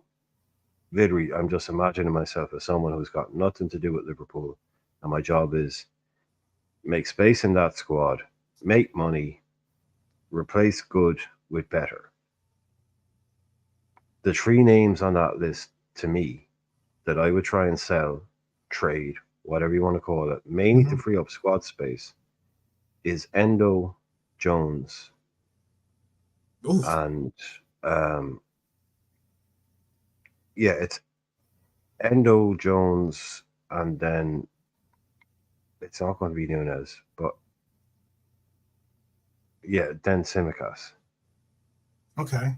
But that to me makes the most sense. You've got saleable assets. People don't appear to be in long term. Endo definitely not. He's not in even. Endo isn't even in Endo's long term plans. I mean, he's coming towards the end of his career. Jones, he can be sold for money, and then, Gomez. Gomez is somebody who doesn't appear to. So if you're asking me to come in with a scientific, non-emotional look at it, as someone has said, what can we do with this squad? Who would you be selling? Well, who's your, like someone said, that's our classic 11. Okay, so who around that? Because you said you can't bring in new players without moving players out. So I'm not selling a Gakpo. I'm not selling a Jota, Chiesa, Quanta. And Endo could get you 15 million, frees up a place. Jones could get you 35 million, frees up a space. And Gomez, again, the same kind of money. And you're looking at me going, can I just run this past the manager? Are they in the plans? No, they're not in long-term plans. Okay, these are assets that can be moved. So I would think if someone was going to come in, those would be the three players that I would think they would looking at potentially recycling, moving on, but because there's not a lot to be done there. But that's the way I look at the squad at the moment. What would have happened to it in the summer if we got a centre half and a DM with Gomez and Endo be here? We don't know. Potentially, maybe not 50-50. So I just think they, to me, would be the three vulnerable ones if I was coming in trying to make the club a bit of money. Do a Richard Hughes job, free up some squad space, but bring in good money. Fringe players who have a high value, those would be the three big names. But Gakpo, Kwanzaa, Chiesa, all these, Jota, Bradley, no way I'd be moving any of them on. I think Bradley and Trent is the best right back pair. I think that's the best pair of right backs in the Premier League by any measure. Bradley and Trent is world class. Simicas and Robbo don't need to mess around with that. So yeah, that's just the way I was looking at it. All right, I can see that. I'm gonna put down here. I'm gonna include the. I'm also going to include, before we bounce out, I'm going to include the lineup prediction for Bournemouth as well, just so we know. No, I think it's a world-class pair, Joe. I said Bradley and Trent as a pair. That's world-class. It wasn't a great choice of words, but I think it's the best pair of right-backs in the Premier League, and that's a pretty high level. But yeah, Bradley, of course, is not world-class yet. Of course he's not. Trent is, but as backup, I don't see another club out there with that level to come in. But yeah, definitely I shouldn't have said world class. Yeah. I understand what you're saying. I don't know if I would. I'm not giving up on Jones, to be honest with you. Me personally, I know I can understand Endo. Simcast, I can understand as well. I would hopefully be able to say, look, if we do get rid of Simicast, or if we do move on from Simicast, just say rid. If we do move on from Simicast, then I hope that would be another way of saying, hey, Joey, we could utilize your services still as a left back at least, and certainly as a fill-in left back as a starter, if not as a backup for Robbo. And obviously have the coverage. But like I said, not me. Cold scientific. I got you, Brian. I got you. I'm talking for myself. Yeah, I'm not talking. No, I know, but I'm just saying. So remember, before you like, I was imagining like what someone would come in and go, who are the guys in that team that aren't playing and that you could get the most money for? It's basically how it was that simple in my mind. If you need some cash to do things. But hey, look, we should have a lot of money in the bank, right? We shouldn't need to sell any of these guys. So it's just like what you're talking. It's only about freeing up, but it's only about freeing up the squad space, because you were pointing it out. That's why I started looking at it when you were talking about it, because you were saying like, okay, but who loses out? Because Elliot's going to come back. So it's like, okay, so where would we free up squad space without overly weakening our squad? Right. It's kind of how I was trying to look at who could we sell, and that we could replace, because don't forget, you can always replace, but it's a bit of a tightrope to improve this squad. No, it is. I just think like you're not going to get much. You're not going to get that 15 million that you're talking about for Endo, considering he would be in his last year of his contract. Oh, no way. Not so anymore. Like if you're going to get if Endo's going to move, it would have to be in January most likely. No, Jones and Gomez are your money, right? Sales. And then that's your money, not Endo. And then I wouldn't get rid of personally. I wouldn't get rid of Jones. This is my opinion. I'm not speaking for Brian. I'm not speaking for JK. I'm speaking for myself here. And I personally would not get rid of Jones, primarily because you know what, he is a Scouser, and that does mean something. I'm not saying that you keep a player simply because he is a Scouser, but it does have some impact in my reasoning in keeping him, because it really does say and mean something to the city and just to the team in general to have a connection to the team like that. I get that Trent is a Scouser as well, so you it's not like you would be eliminating all the Scousers from the team or something, but you still got to wait and see if Trent resigns as well. But I just think that it would Funny be video about him out today, by the way. Oh, I haven't seen it yet. Okay, you have to tell me backstage about it. Oh yeah, Jones been a bad boy. Jones. Oh, it's a funny video about Jones. Yeah, he's been a bit of a. Oh yeah, I don't know if it's true or not, so I won't say anything. All right. I've seen the video. I've seen the video about Jones doing like the Anyways, Jones did some really good promo work, or I guess you want to call it, or like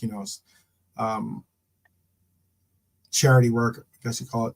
But yeah, I would just keep Jones. If anyone I'm moving on from, most likely it would be Endo, even though Endo is probably the one player that wouldn't make any bit of a stink about if he got minutes or not. But I'd still move on from Endo, Simicast to make room on this team. And then if I had to pick one other player, I don't know who the player would be, honestly. I would just you don't have to. I was just playing a game in my head about if I was a cold-hearted director of football and someone was like, cold-hearted. There you go. Free me up some space and sell me some players. Who are you going to sell without weakening that team? So I was saying, okay, who hasn't played? Who's good money? I think Gomez. Yeah, I could see him. I don't see them all going. I just mean, I could see Gomez, because you'll get to January and it'd be like, okay, I got like 4 minutes under my belt. Some player, we need turnover, not like churnover, but just like we need a few players in, a few players out. So it's got to be someone that's got the dam's got to break somewhere. So Simi and Endo, yeah, if they went, you wouldn't have to get in £1 billion for them. Yeah, It'd just be open up some squad places, maybe. You know, Gotcha. because they're not going to get you. Yeah, like what would Endo get you? 6 million, maybe. Like Endo's not going to get you very much. 20 Yeah, million. you'd be lucky to get 20 back. for Yeah, Simicats, 10 million, something 10 like million that. if you're lucky. Yeah, exactly. So they won't be. It won't be. Oh, if we sell these players, now we can go out and buy somebody. No, it won't be something like that. It'll just be right. That's what it gets down to a lot of times too. I mean, you know, I know people are like, you know, we spent nothing in the summer. These players that we allowed get into their final year of the contract. I agree. We should have never allowed for them to get into the final year of their contract. You know, if they are in our future plans. But certainly now that they are, you know, it's one of those cases where, like with Mo Salah, he's at an age where you have to make that difficult decision. You know, Virgil van Dijk's approaching that age as well, if not in that age as well. You have to make that difficult decision. You know, because who knows if that cliff is coming or not. With that said, with those kinds of players, you have to make those difficult decisions. But sometimes, like, you would like to get something back for him, of course, you know. Very similar to what we had happen with Mane. You know, we would like to get some type of return for them, but it's one of those cases where it's like, okay, is it worth, I don't know, hypothetically saying 25 million, 30 million, whatever, you know, that you maybe get for Virgil van Dijk if you were to put him on the market?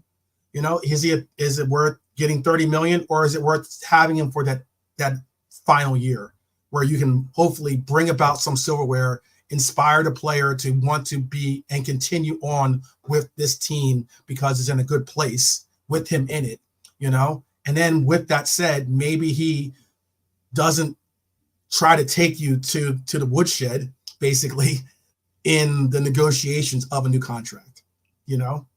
Maybe there's some wiggle room to make him say, you know what, I understand I'm at this age or this age point in my life.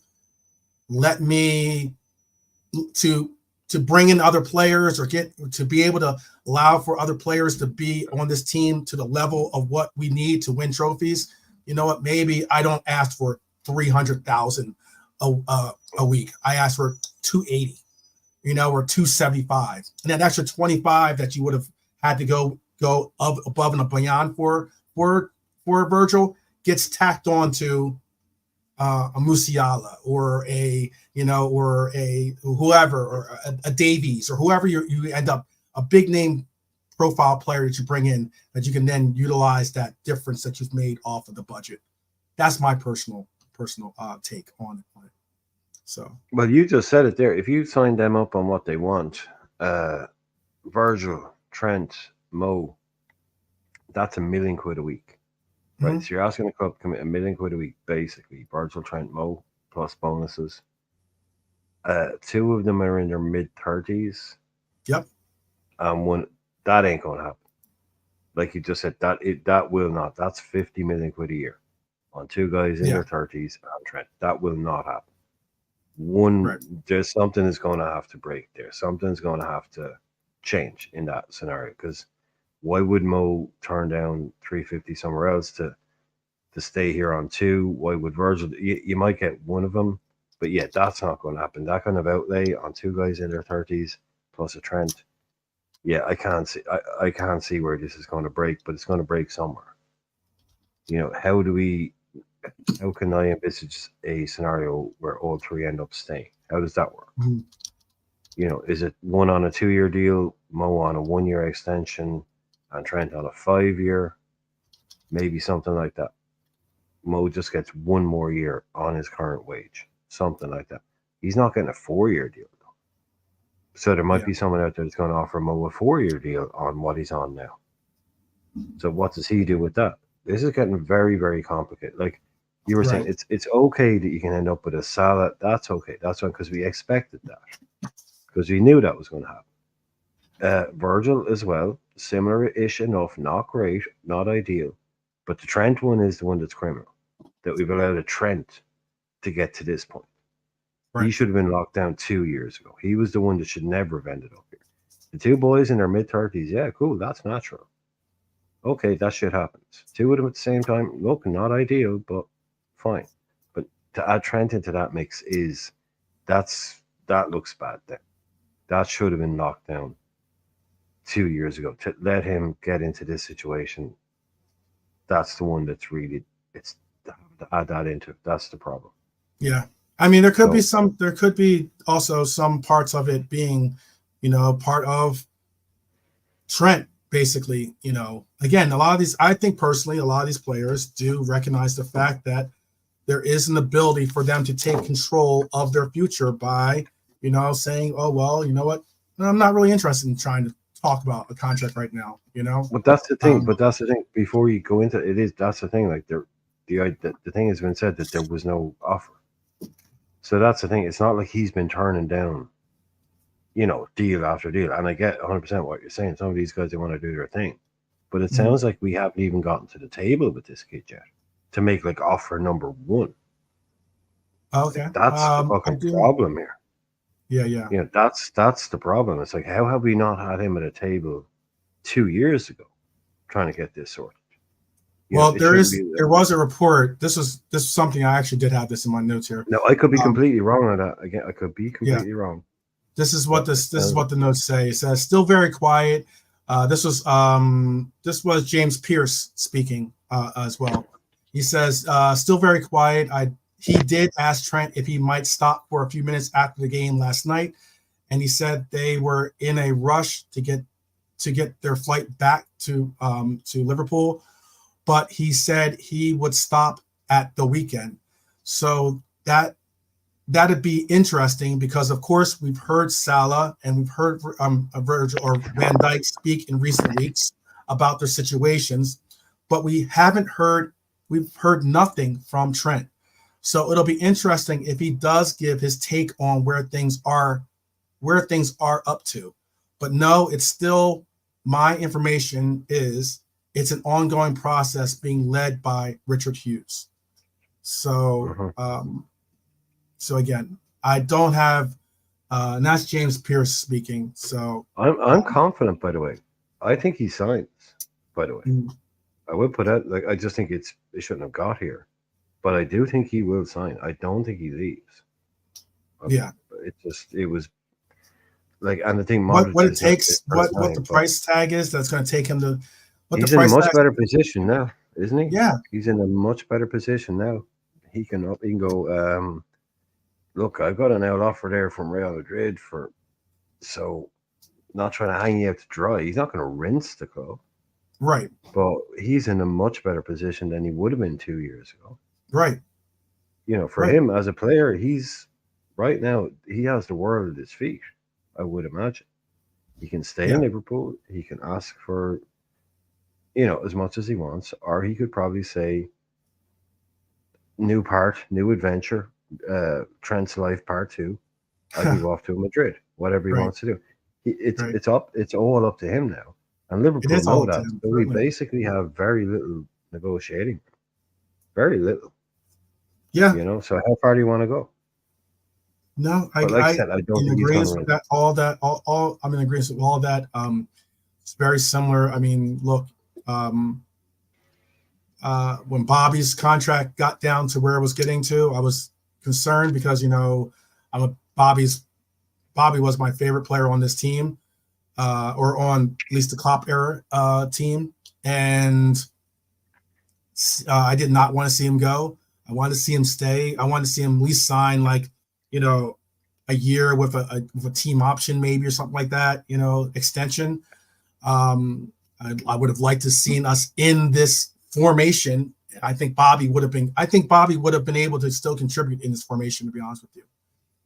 Bobby as a 10, I think we could cook with Bobby as a 10. I think he could give Dom a run for his money at the 10 personally. But again, his contract came up and it was getting to that spot, and when it came down to what it was going to be, I was like, hopefully we get the most out of this, or it's worth keeping Bobby for the year and just riding out the contract rather than trying to make a few dollars on him. And that's how I looked at it. So I wanted to appreciate Bobby for as long as I could as a Red. And unfortunately, it had to come to an end last year. Did he not leave on a free? Yeah, he did. He did. Oh, yeah. So he left on a free. So yeah, we didn't get any money for him. He got no money for him. Nope. Yeah, it wasn't. We didn't get any. But we also got a reprieve on this. The wage bill got a big. Well, yeah, a player leaves the wages, but but we didn't. He left on a free. Yeah, he got his big, huge contract in Saudi. I'm just saying he was one of the highest paid players on the team. Yeah, I know. Oh, yeah, of course, but that's not like receiving it. We didn't receive. Everybody leaves their wages. He left on a free. We didn't get any money for him. He goes. Well, the only way that I saw us keeping him last year, or not last year, but the only way I saw him, or yeah, I guess you say last year. The only way I saw us keeping him was if we were to ask him to take a little bit of a haircut to his salary. We'd have to ask him to take a haircut to his salary, and also, present him with a year, if not 2 year, probably a year with a year team option. But Nalante's right. Bobby, I know Trap Joe says Bobby should have stayed. That's my personal opinion. But Nalante said it the best as well. Bobby wanted to go, and I understand that because him going ended up creating the wealth, another avenue of wealth for him to create the next stage of his life. He went for the money. They went for the money. Yeah. Come on, let's just not be grown-ups with this. He went for the money. Yeah. He got a huge contract in Saudi, so he went for the money. Sure. Let's just leave. It's simple as that. Right. He's already won everything he could win here, so he said. Hey, yeah. So he went for a huge contract. It's not whatever he does with it, whatever. Cool, but you go for the money. Yeah. That's what he went for. That's why they go there for the money. Everyone knows that he was never going to stay at us, like the boys are saying. I mean, as a player right now, yeah, he'd be in our squad. Yeah, probably. Definitely, he could get in our squad. Bobby would still be in our squad. I think. He would definitely be. Yeah, what is he now? He's not it's not like Bobby's 37 now. He's only, I think. I want to say he's like 32, maybe. I would have guessed 32. I would have guessed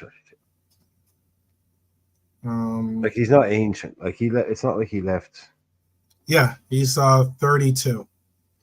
Yeah, but he's turning 33 in October. So he's basically 33. He's not. His birthday's coming up, October 2nd, people. If you want to wish Bobby a happy birthday, October 2nd is his birthday. Someone like Fabinho would have more miles on his clock almost than a Firmino at this stage. Bobby probably has more years left in him than a Fabinho. Fabinho has dropped off like a lemming. You know what I mean? He's just. I get that. Yeah. No, Bobby had a couple. Could come back and play. Bobby was like the Knox or the Niggles, you call him, or something like that, right? That hurt his career, but towards the end, that hurt his, his shout to remain with the team. But no, I said when Bobby, he left us. Oh, for sure. Said, Bobby's he was straight up legend. He's not. He could have gone to Bayern. Where people are asking me where do you think he was going to go, I said, look, if he doesn't go to Saudi, I was saying I really hope he doesn't. But I was saying he could play for a Bayern, a Real Madrid, like a top team. He doesn't need to play all the time. Mm-hmm. He's I was saying, there's no need for him to go and play in some crappy, money league. He could play for a Bayern or play for if he wants to go and have a new adventure. I was just I think he was only 31 when he left us. It was. But I think that's the reason why. As I think what happened with him. This is not my personal opinion. I don't have a direct connection, obviously, to Bobby. But I mean, other than being a fan, but I just think that because of the way his role kind of developed towards the end of his career here, and also because of the injuries. And then his ability to stay fit and not get the injuries. And then on top of that, his already team player mentality of not putting up a big stink about not playing or not starting, just wanting to contribute and be that guy that, you know, keeps the spirits high, you know. I always just saw it as, what's that? Yeah, I was just gonna say Bobby as a human is a top lad anyway. You know, Yeah. very religious, and he looks after his family and stuff. So he's got a great character. You know. Then I watched his documentary about him, of where he came from, how he went to Germany, couldn't speak the language and stuff. Yeah. For me, probably one of my favorite ever players of Liverpool FC. Firmino, what a player! I mean, what the and you can fans tell he love. still got It's what the love fans for. love. He still got love for Liverpool. Obviously, he made a return. People love people like back that. with You can't Fab. bring it up. Watched one of the games here. Yeah, people love people like that. They love like the personality. Like we were talking about earlier on about kind of dickheads. Like dickheads don't really last very long in Liverpool. Liverpool's a very small town. It's a very humble town. People are very straightforward. You know, people will let you know straight away. You might exist in your footballer bubble, but around the club, around the city, they don't really allow for that kind of big head behavior. Right. So those people don't really last very long in Liverpool. That's why, you know, they don't last very long in Liverpool. But you know, people like Bobby who have that just innate sense of humor. Like Bobby made you smile. That's what he did. Bobby made you smile when watching the game. He made you laugh when watching the game. That thing that doesn't happen often enough anymore. Like Bobby doing absolutely completely unnecessary no-look passes and goals just to entertain people. Anyone that can make Mane smile is obviously got something special. Yeah, exactly. That's all he wanted to do. Not smile at all. No, you can tell by watching Bobby play. All he wants to do is make people laugh and make people smile. Right. It's like, if I can do this, I can do it. But is there another way that I can do it that will be in some way more entertaining and funny? I'll do it that way. Because he just had that joy in his heart, like that joy of the game, just to be there. And that just transcends to everybody. It's just like, I've never, ever met anybody, anywhere, from Chelsea to Man City, Arsenal, United, that ever had a bad word to say about Bobby Firmino. No Oppo fan will ever go, I hate him, he was an asshole. Everybody was like, he's from fans to players to coaches, everyone. Everybody loves him. Always gives Bobby a thumbs up. Maybe not Brendan. There's not enough of them. Maybe not Brendan Rodgers. Yeah. Brendan And then he went full story. on with the teeth. He went full on with the teeth as well. Everyone's like, they were talking about how white his teeth were, and he realized it became a thing, so it's like, fuck it, I'll go back and get him done again and make him even whiter. I mean, the guy he's a pure entertainer. He realizes that fans in the stadium, they want to win, but if you can do something that makes it funnier or more entertaining, they'll love you even more, and they'll love the game, not for adoration, but just to give them a show. Basically, he's a showman. He's a born showman. He's a showman, There aren't enough of them in the game. They get squeezed out of the game now. It's true, Brian. Even though he wants to be he does want to be a Bruce Lee's. The whole thing of copying other people's. He wants to be an extra in a Bruce Lee film or something like that. Yeah, no, the whole thing where he copied other people's celebrations is just genius. That was just like the funniest thing. Like, he'd wait for them to do it and then run up behind them and then copy them. It was just like, you could tell he couldn't. He's just like, he had that childish spirit in him that you don't see enough anymore. We did a Bobby trip, because that's, like I said, he's my favorite player. We did a Bobby tribute show, and I remember saying how, like, we were going through. There were so many things I asked, like, what was your favorite goal? I asked, like, what was your favorite celebration? And, like, you're right about, he would emulate, like, he would come over and kind of like, emulate or, playfully mock other. He'd wait for them to do it, and then he'd do it afterwards. His comic timing is perfect. I remember, though, how many times there are some times where I thought his kung fu kicks were going to kick one of our players. There's a couple of times when, I don't know, maybe it was just the angle of the camera. There were a couple of times where I'm like, yo, you're about to cleat someone in the head with one of those kung fu kicks. Yeah, exactly. I thought one day he's going to end up kicking someone. Oh, man. But he was cool. But he was cool, though. He was cool. Everyone was cool with Bobby. For me, the most important in our attack, we had Salah one side, Mane the other. Without that guy in the middle there, I don't think it would have worked so well. So for me, Bobby it's the was the most system. It wouldn't have. Bobby was the system, Chick. I've always said it. Bobby was the system. We didn't play that way if Bobby wasn't at the club. Yeah, Like absolutely. we're joking about him now and all happy fun times and all that. But he was a serious footballer, and that whole He thing was was. built around him. Oh, yeah, Yeah, absolutely. Completely built around Him being the linchpin. Him being the linchpin. Yes. Oh, definitely. it was like, oh, how do we replace Firmino? People when he leaves, it's like you don't. He's a fucking unicorn. You It's the change the reason system. why, Brian, don't I replace personally players, think that's you the change reason players. why a lot of people, when Cody started playing for our team initially, they were trying to say, oh, well, he'll be, Bobby's like replacement. We'll have Cody play this false nine and the likes. And I'm No. just like, Don't replace Bobby. you just don't change replace it. Bobby, man. You just, you don't replace when him. you look at Gapco's, You just get another player. Guys. yeah, like No. Gapco is total different structure to Bobby, and Gapco, totally different type of players. No, absolutely. I played football like Firmino did. That was the way I played football. Ooh. Huge brain. Yeah. Ooh. Wow. That's my You heard style, it here bro. first. There You you heard it go. here first. JK giving out samba lessons on the weekends in Germany. No, but for me, that was the king type of of guys the I used to false like.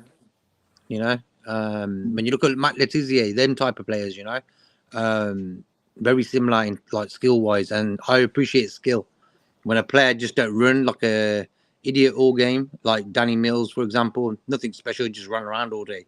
So then one you see of the worst Firmino. players of all time, Oh. Danny Mills. Oh, Without that, one of the worst of all time. Nothing to do with the fact that he slags off Liverpool on a constant. a daily basis. But no, still one of the worst players of all time. What twat. But he talks like he was really Maradona. He hates You know what I mean? He absolutely hates Liverpool. I've never known anybody, like even on Match of the Day, like on BBC when you have to be kind of like normal and nice. If he ended up, he used to back in the day, like I'm not like the main Match of the Day, but maybe on one of the kind of sister shows, and even on the BBC, they're supposed to be impartial. And if it was a Liverpool game, like the hatred for us, he couldn't stop it coming out. But then you see him on something like TalkSport. You just mentioned the word Liverpool to him, and he just goes off. It's like, dude, man, what did we do to you? Like, what did we do to you? Like Danny Mills, you were never near winning anything. We never stopped you winning anything. What's your problem? What, you have a bad night out in Liverpool sometime? Yeah, these people, man. I just realized I spelled one of the names wrong. I don't think there's an X in his name. Double check here. This was the lineup that I thought was going to be for that we want to see. It's not an X, it's a Z. It's Kirkaz, not Kirkx. But and Kepa's last name was just too long for me to spell out, so that's why I just keep forgetting he went there. I just put the first name of Kepa. I keep forgetting he went there, man. 80 million quid, basically, a couple of years ago. Yeah. Yep.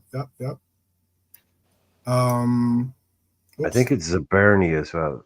I think it's Zaberni, not Zavami, but it's that guy. No, I spelled it right. Yeah, I spelled it right. Is there a Zabami? Because it's a Zabami. Oh no, you're right. No, not Zabami. You're right.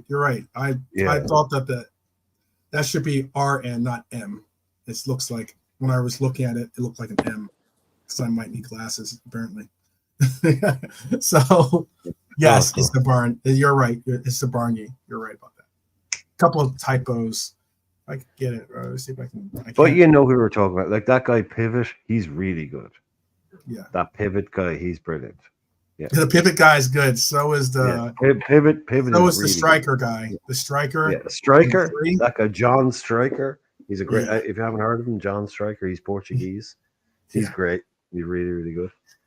But Sinister, I think it's Senesi and Sinister. I might have spelled some of the names right. No, Senesi and Sinistera are the two guys that Arne Slot had. I put Sensei. I put Sensei. Sensei, okay, yeah. Excuse the yeah, typos. I was trying to get them in quickly. yeah. But he's But you're had two right. of those. He's had two of them at Feyenoord, Senesi and Sinistera. The guy that went to Leeds for big money. Do you remember? Like Leeds bought him for like 25 million or something, and he was only there for 1 year. They got relegated, and they they sold him to Bournemouth. And both of those guys played under Arne Slot at Feyenoord. So, out of this lineup, is there any name on here that you think we should keep an eye on during the game? Yeah, the Semenyo. He's the one guy, I believe. Okay.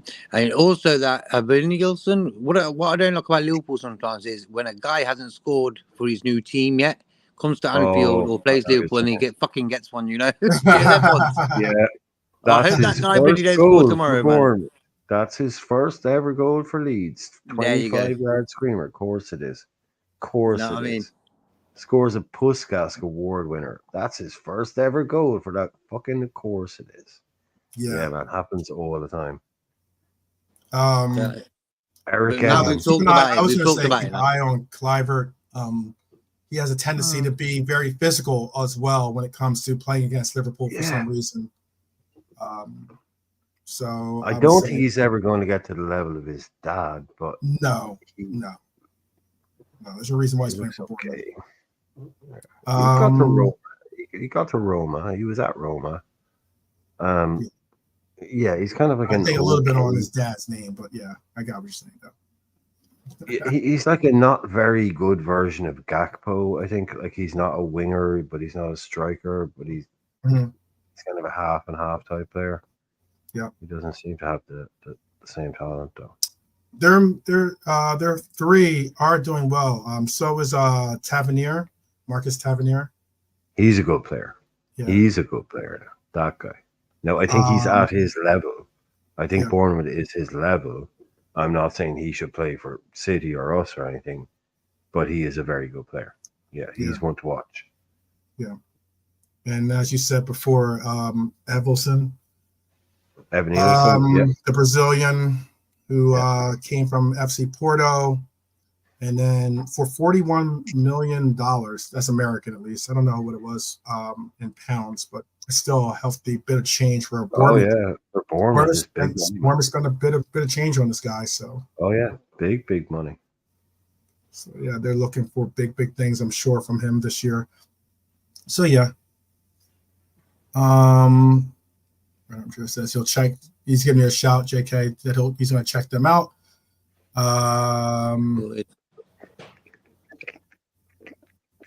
Is he on the wing? Wait, who do they have as a? I don't see who this is.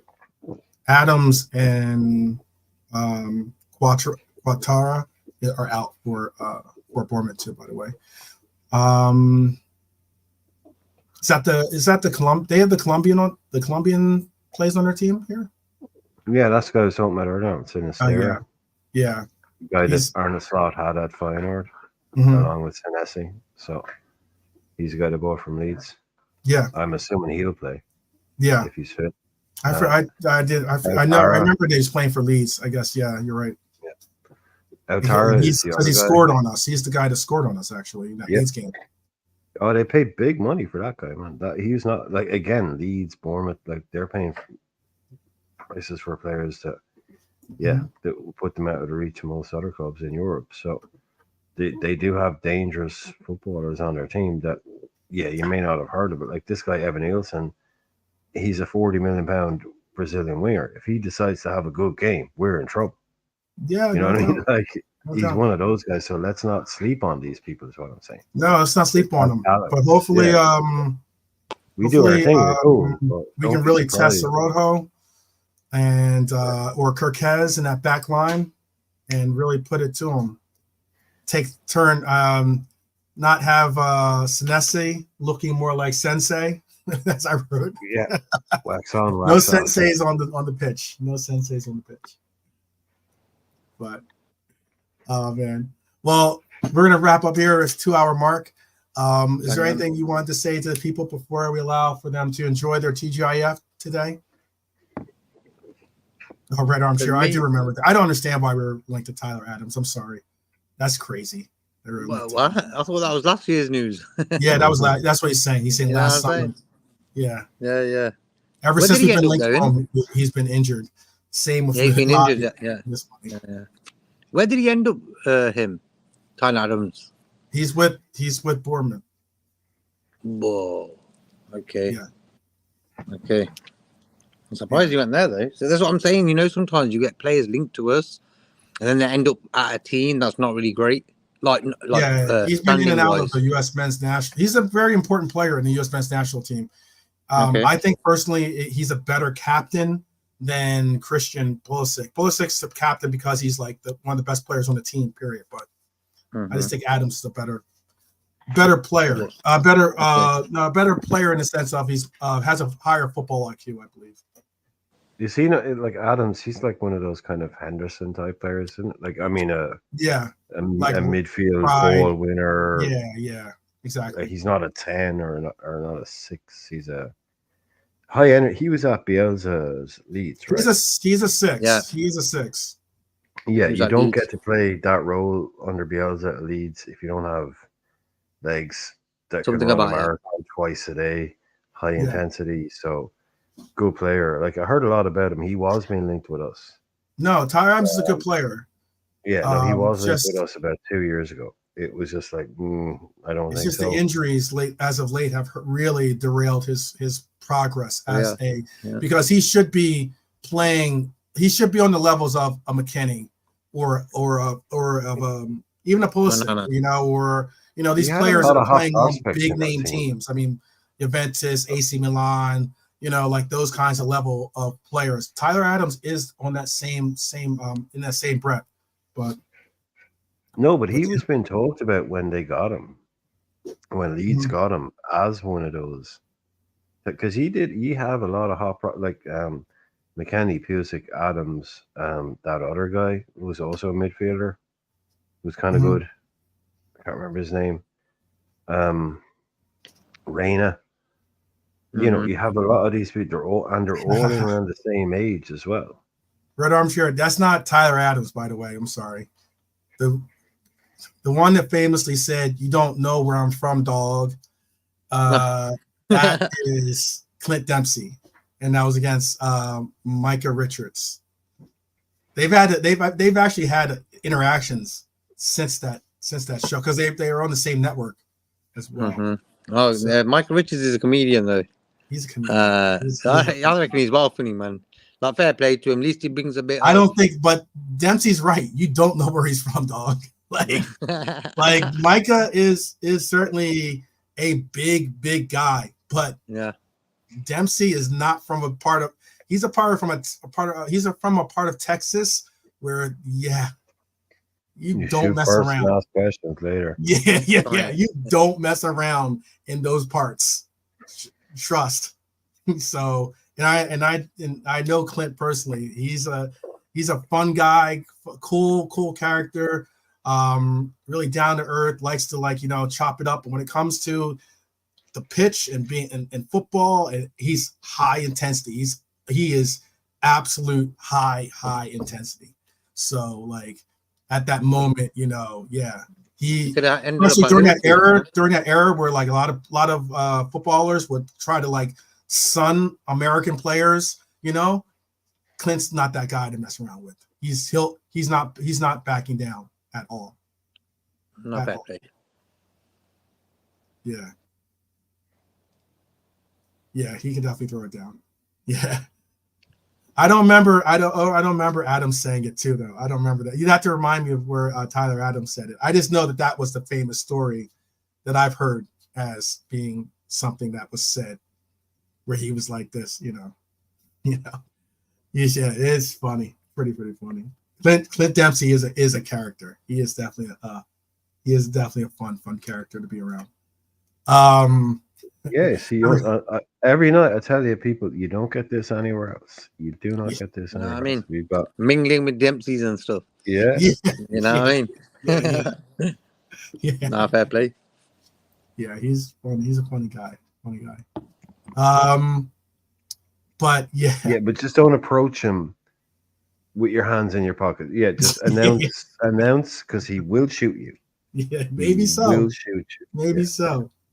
Maybe so. He's funny. He shows up to he coaches like kids games sometimes, and like he'll show up. He wears these Crocs. He showed me a picture of him in them. That's why. But he wears these Crocs that are like camouflage Crocs, and I'm just like, dude, what are you doing? Why are you wearing Crocs? First off, and second off, what's the reason for them being camouflaged? What do you want to be like comfortable, quote unquote, while you go hunting while you go hunting or something? I don't want to see my toes. I just don't want anyone to see my toes. Okay. It's funny. Yeah. Oh, he wears socks. He was wearing socks though.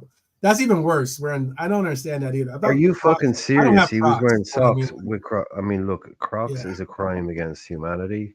Socks with Crocs, especially if they're white. That's a life sentence. That's a life sentence. Yeah, this is true. Yeah, we're off to the Hague. We're off to the Hague with the old court of all that stuff. Crocs, camouflage with white socks. What is wrong with people? Exactly. Yeah. Like, I get why. Like, there's a couple of people I know, and there's only 2 people I know that wear them, and they wear them because they're head chefs in kitchens. Though head chefs in kitchens who aren't working a line are the only people in the world who should be wearing Crocs. That's the only reason anyone should be wearing them. Outside in public, what the fuck is wrong with people, man? I don't know, man. Only people I've really seen wear Crocs like religiously are like cooks. Weird people. I've seen cooks. There's people in this kitchen or that's in work, like nurses or nurses in a hospital. Yeah, that's in the only time I've ever seen really people rock Crocs. Not in civilian. They're not civilian clothes. Like, you shouldn't. Yeah, if you're doing it for your job, basically, if you can afford Crocs, what they are is a much more comfortable version of the crappy shoes that they give you when you go and work in these places.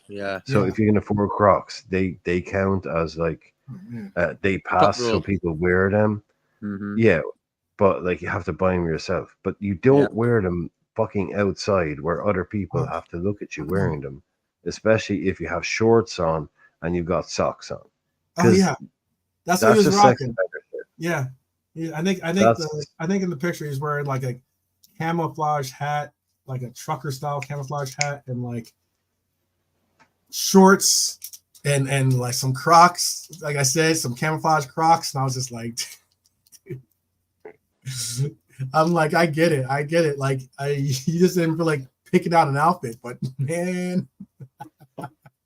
Well, I mean, Texas. It's Texas. Texas, exactly. I was just gonna say, man, Texas. That kind of answers all your questions, exactly. Right? Lone Star State. There you go. Can you imagine Bobby Ewing and J.R. Ewing in Crocs with the cowboy hats on, man? Oh my goodness! For those wondering, that's a Dallas reference, by the way. Dallas used to be like a TV show. Oh, don't worry.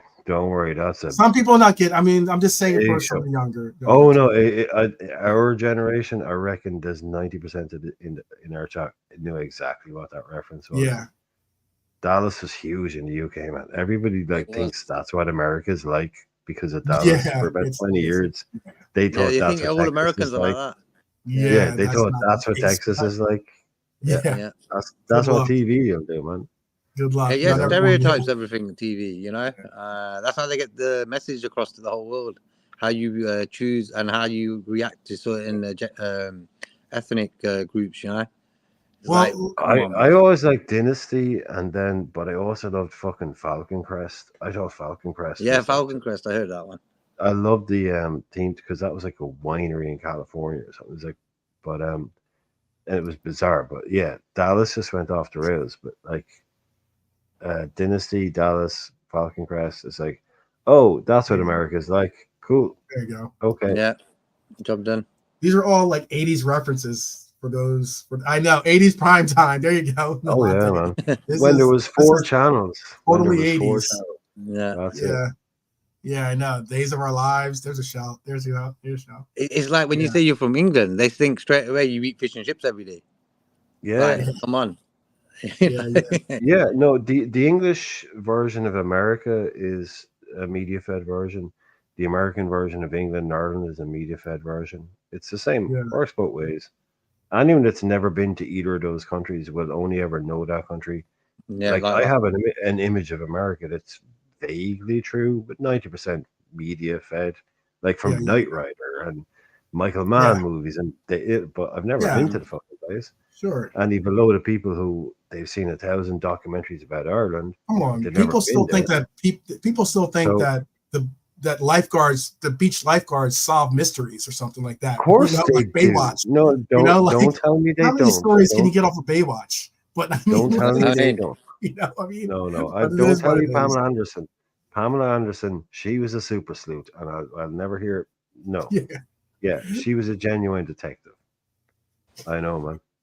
Oh man, big up, big up. Well, as I was saying, we're going to allow for you guys to enjoy your Fridays, whether it's the evening, morning, afternoon, whichever it is. We do wish you a great Friday. Yes, Pam is Canadian. She is Canadian. Exactly. There's a lot of, it's really wild. There's a lot of imports when it comes to Hollywood, a lot of Canadian and a lot of English imports as well. A lot of people that have played in roles here in America that I thought were American, to be honest with you. Come to find out they've got some like cheeky English accent, and I'm just like, oh well, there's oh gosh. yeah, there you have it. I thought you were from Baltimore. My fault. Yeah, Anyway, hello. Bolton. I'm in He's the from wire. Bolton. right, exactly. Not Baltimore. Yes. I Um, played Tucker Carlson in the wire. exactly. Did you want to give a shout for tomorrow? I know that you guys sometimes do match reactions. We might try to do a match reaction tomorrow. We'll have to work it out in the so keep an eye out for us as well. Irish and I are going to talk about, because sometimes we do like we're going to do like do something called like a no stat zone. I think we're going to call it, or something like that. Where it's just stat free zone. Stat free zone. That's it. What it was? Yes, yeah. Stat free Straight zone, where it's reaction. just like strictly vibes. Strictly vibes. Make sure you put the what's it called? Nah, forget it. Don't matter. Yeah. I was going to drop a joke, but I thought No. It's all right. But I know sometimes you do reactions on Frank's show. You're gonna have a reaction show tomorrow, by chance. Yeah, what we're gonna do? We're gonna do a pre-match at 2 for about 45 minutes, and then we're gonna do a post-match at 5:30. You guys are welcome to join. So that's what we're gonna do tomorrow. Hopefully, we get a win in between them sandwiches or programs. Okay. And one last thing, I just want to say rest in peace to Toto Schillaci, man, the Italian striker. Like for me, one of the guys like made football just like we never seen nothing like him. He's just wild, and like that 90 World Cup, he blew it up. So rest in peace, bro. Definitely so. Brian, do you have something you want to say to the people before we allow for them to rock and roll? If there is a mod in the chat, if you can put the link in for Frank and put the link in for the Bayesian Reds, I think they're doing a Friday night show. Friday Night Lime, all that. Oh yes, they definitely will be doing a show today. Friday Night Lime for sure. So, I know they will. So they mentioned it. If Nolante is in the chat, there was a mod there a minute ago. So somebody can put a LinkedIn. I know.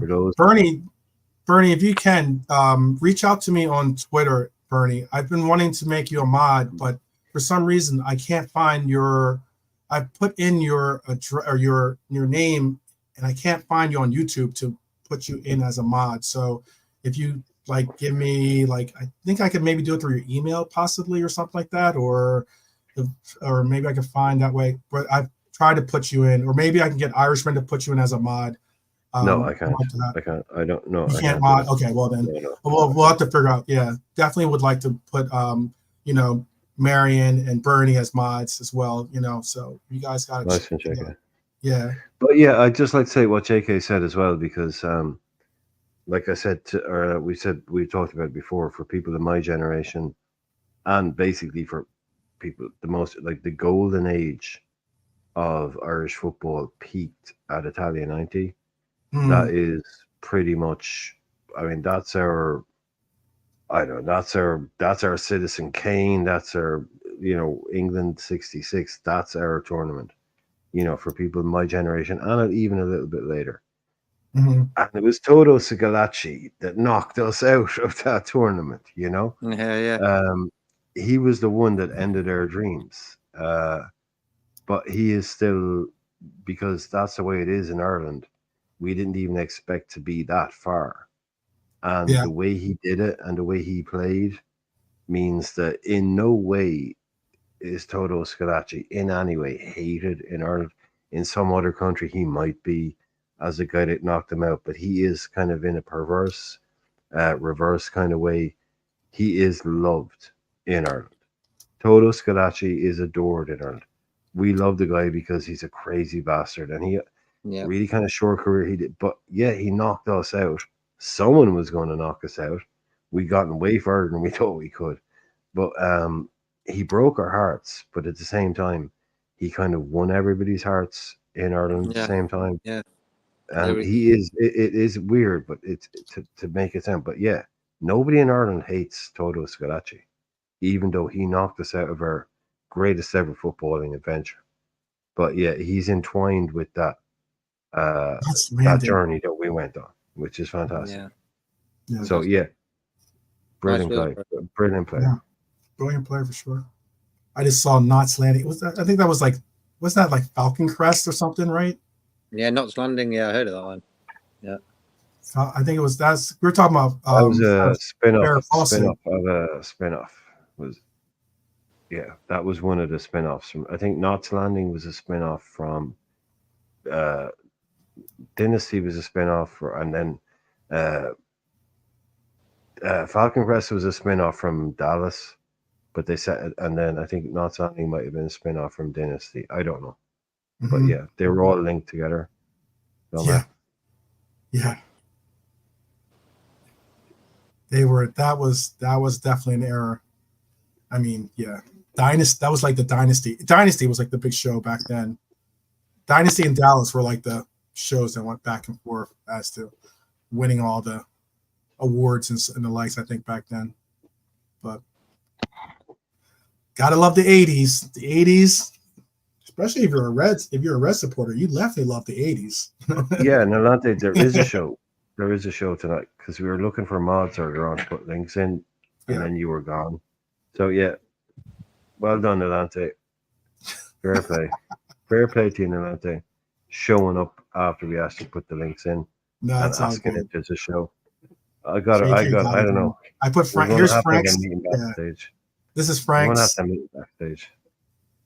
And then this is Bayesian Reds as well. And let me see if I can find the other link for my Philadelphia brethren. P45 for Nolante. That's all I'm saying.